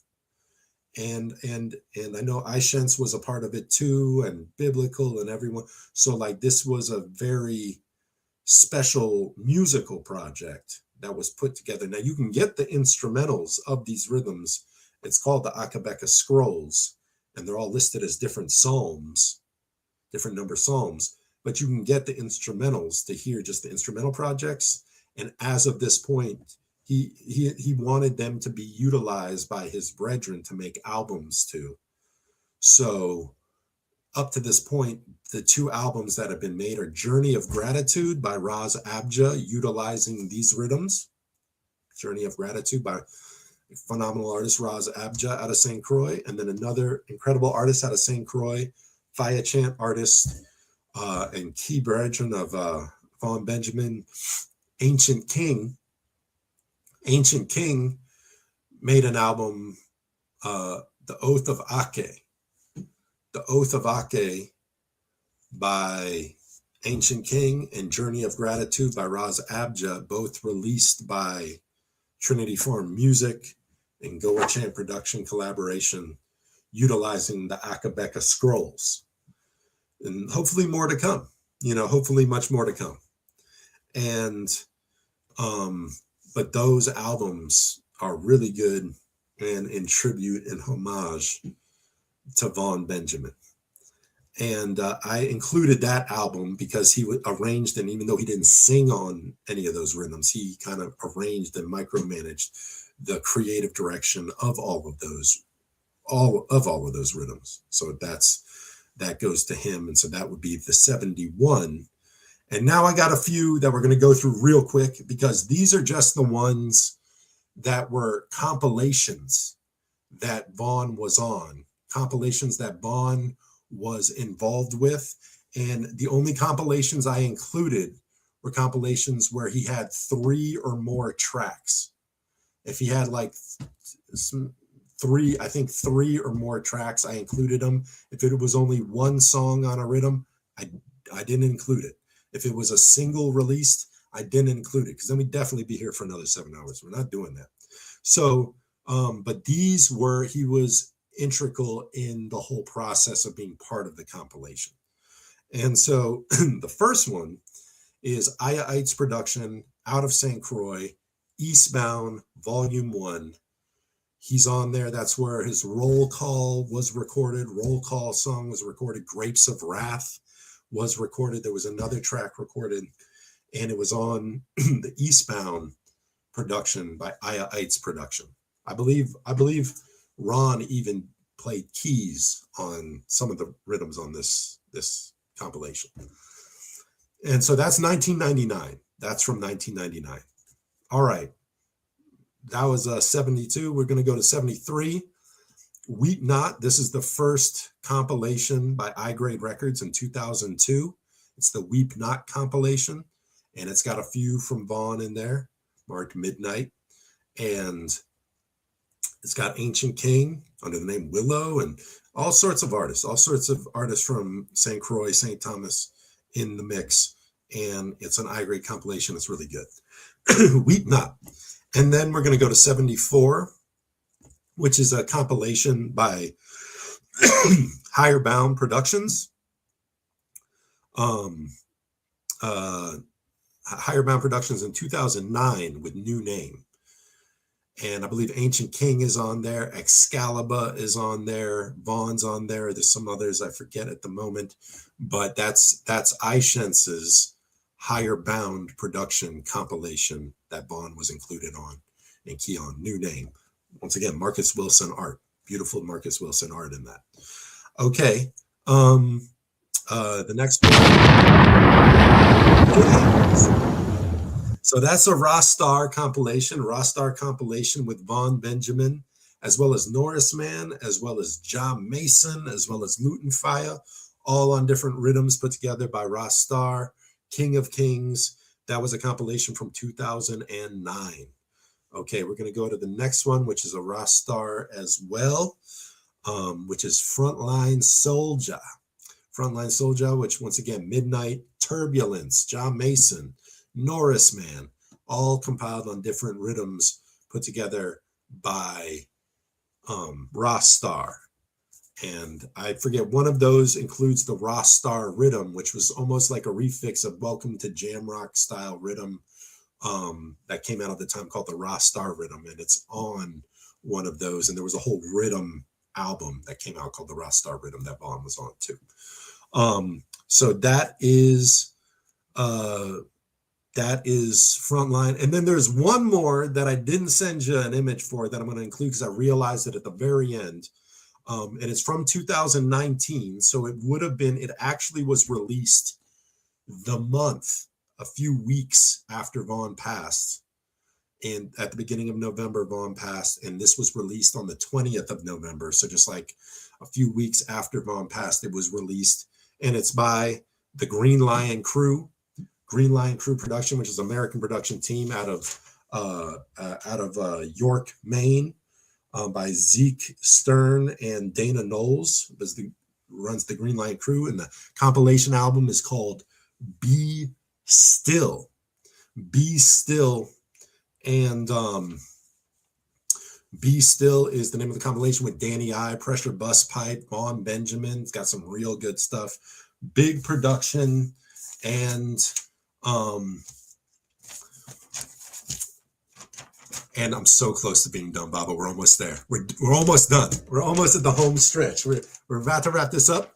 And so that's all of the albums, which means that's 74 full-length albums plus 1 EP collaboration, 5 dub albums, 6 compilations, 6 compilation albums, and 1 instrumental album arranged by Akae, arranged by Vaughn Benjamin, which totals 77 albums. 77.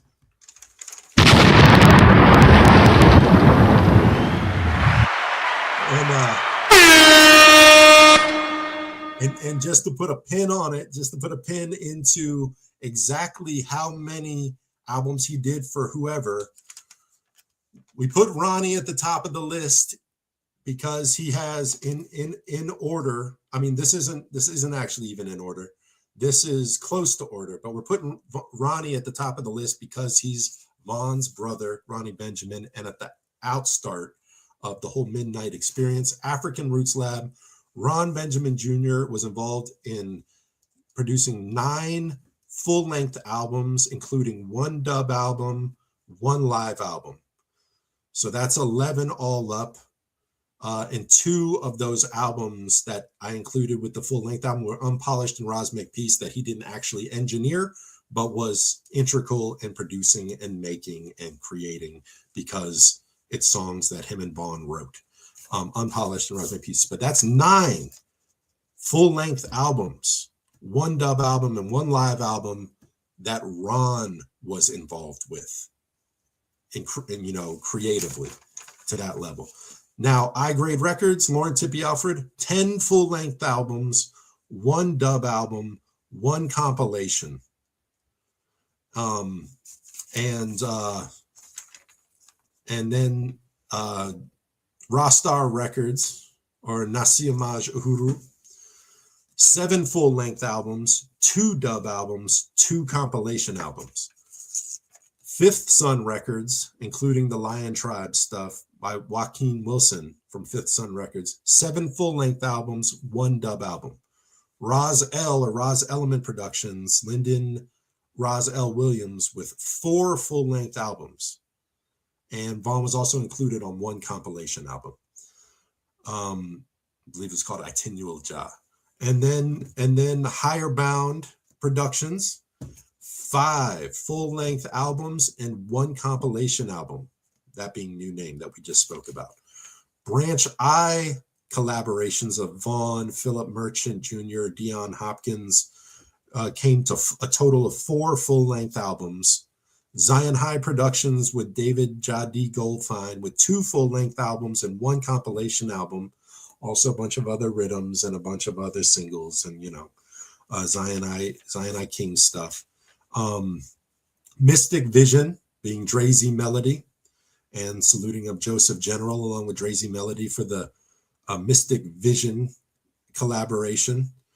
2 full-length albums, Current and New 1000.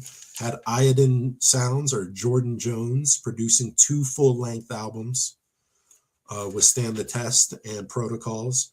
Luster King Productions, Andrew Moonbane and Corin Haskell with 1 full-length album and 1 dub, but he's involved. Moon is involved in all the Zion I King stuff and a lot of the other I-grade productions and Zion High Productions as well. So that's Luster Kings with 1 full-length album, 1 dub album. Then Andrew Basie Campbell or Andrew Basie Records with 1 full-length album and 1 dub album dubbed by Tippy. And then Hayes Street Studios involved in just 1 full-length album. That's Andrew Drew Keys Stotch with the Nurtured Frequency album. Trinity Farm Music, Roz Biblical's Trinity Farm Music with 1 full-length album, 1 dub album, in assistance with the 1 rhythm album, the Akae Scrolls arranged by Von Benjamin, recorded at Trinity Farm Music. Groundbreaking Records, Donnie Dread from St. Croix, Donnie Dread with the Groundbreaking Records, 1 full-length album with Anid. Sacred Sounds, Yusufa Sidibe, along with Von Benjamin, producing the For All album, collaboration album. And that, my friend, is all the Akae BEKA and Midnite albums in chronological order to clarify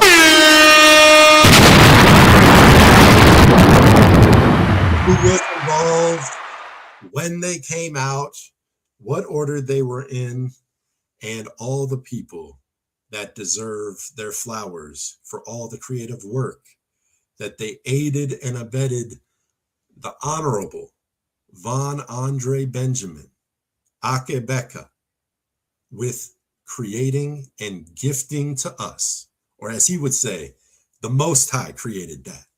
Jah Rastafari created that. Xavier created that. He was just the messenger. He was just the conduit. He was just the antenna. He was just that which was the conduit to pass the frequency through right on to us. Where until things truly change, and as long as we get the vinyl or the hard copy, or hope that there's no E-bomb that goes off and wipes the cloud clean, we'll have all this music to study for ages on by, and the people that come up under us can study it, and the grandchildren and the great-grandchildren can learn more from Von Benjamin that we were ever able to learn in our time. And I'm so glad that we didn't include all of that on the tail end of that 7.5-hour presentation, because there's no way I'd still be alive. But I want to thank you so much, Baba, for holding space and making place and time for us to be able to do it, because it was something that I obviously really felt compelled to share, to provide the accuracy and relevance in, because, and the thing that inspired all of this in the first place was I heard so much misstatements about Midnite did this, Midnite did that, and I would seek out research, and all of these albums would be attributed to Vaughn and Ron's collaboration called Midnite, and not really tipping the hat to all the other people involved in Vaughn Benjamin's solo collaborative efforts apart from the Midnite Band, which I love the Midnite Band. My favorite Vaughn Benjamin music is the Midnite Band. But for the sake of clarity and accuracy, I felt compelled to beef up the historical record and feed the AI all this information as data to mine to get it right.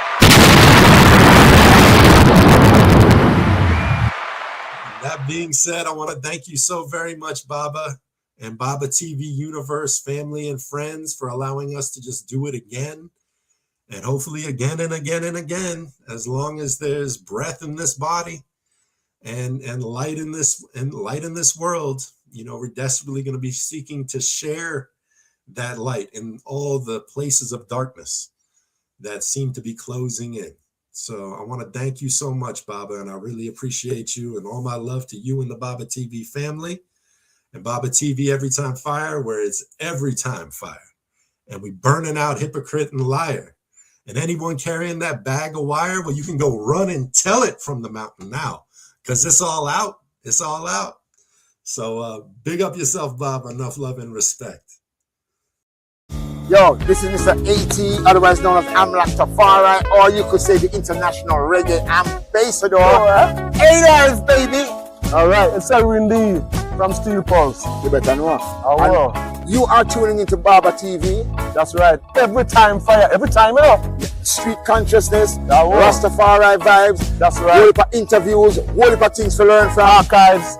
Right, yes, sir. All right, Baba check it TV. out. You don't know. Yeah, you know, see. All right. Big up. Greetings, all massive. This is Glenn Washington. I want you to check out Baba TV Every Time Fire. Pure niceness every time. Keep the dial locked to the station. I hit a rule the nation. Baba TV Every Time Fire. Lightning, earthquake and thunder. I won't say Baba TV Every Time Fire.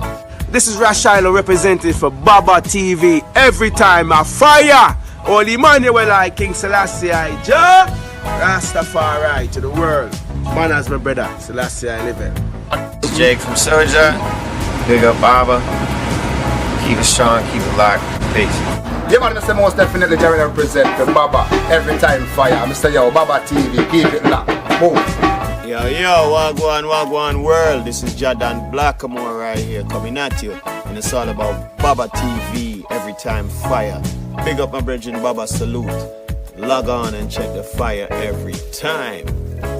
Boom.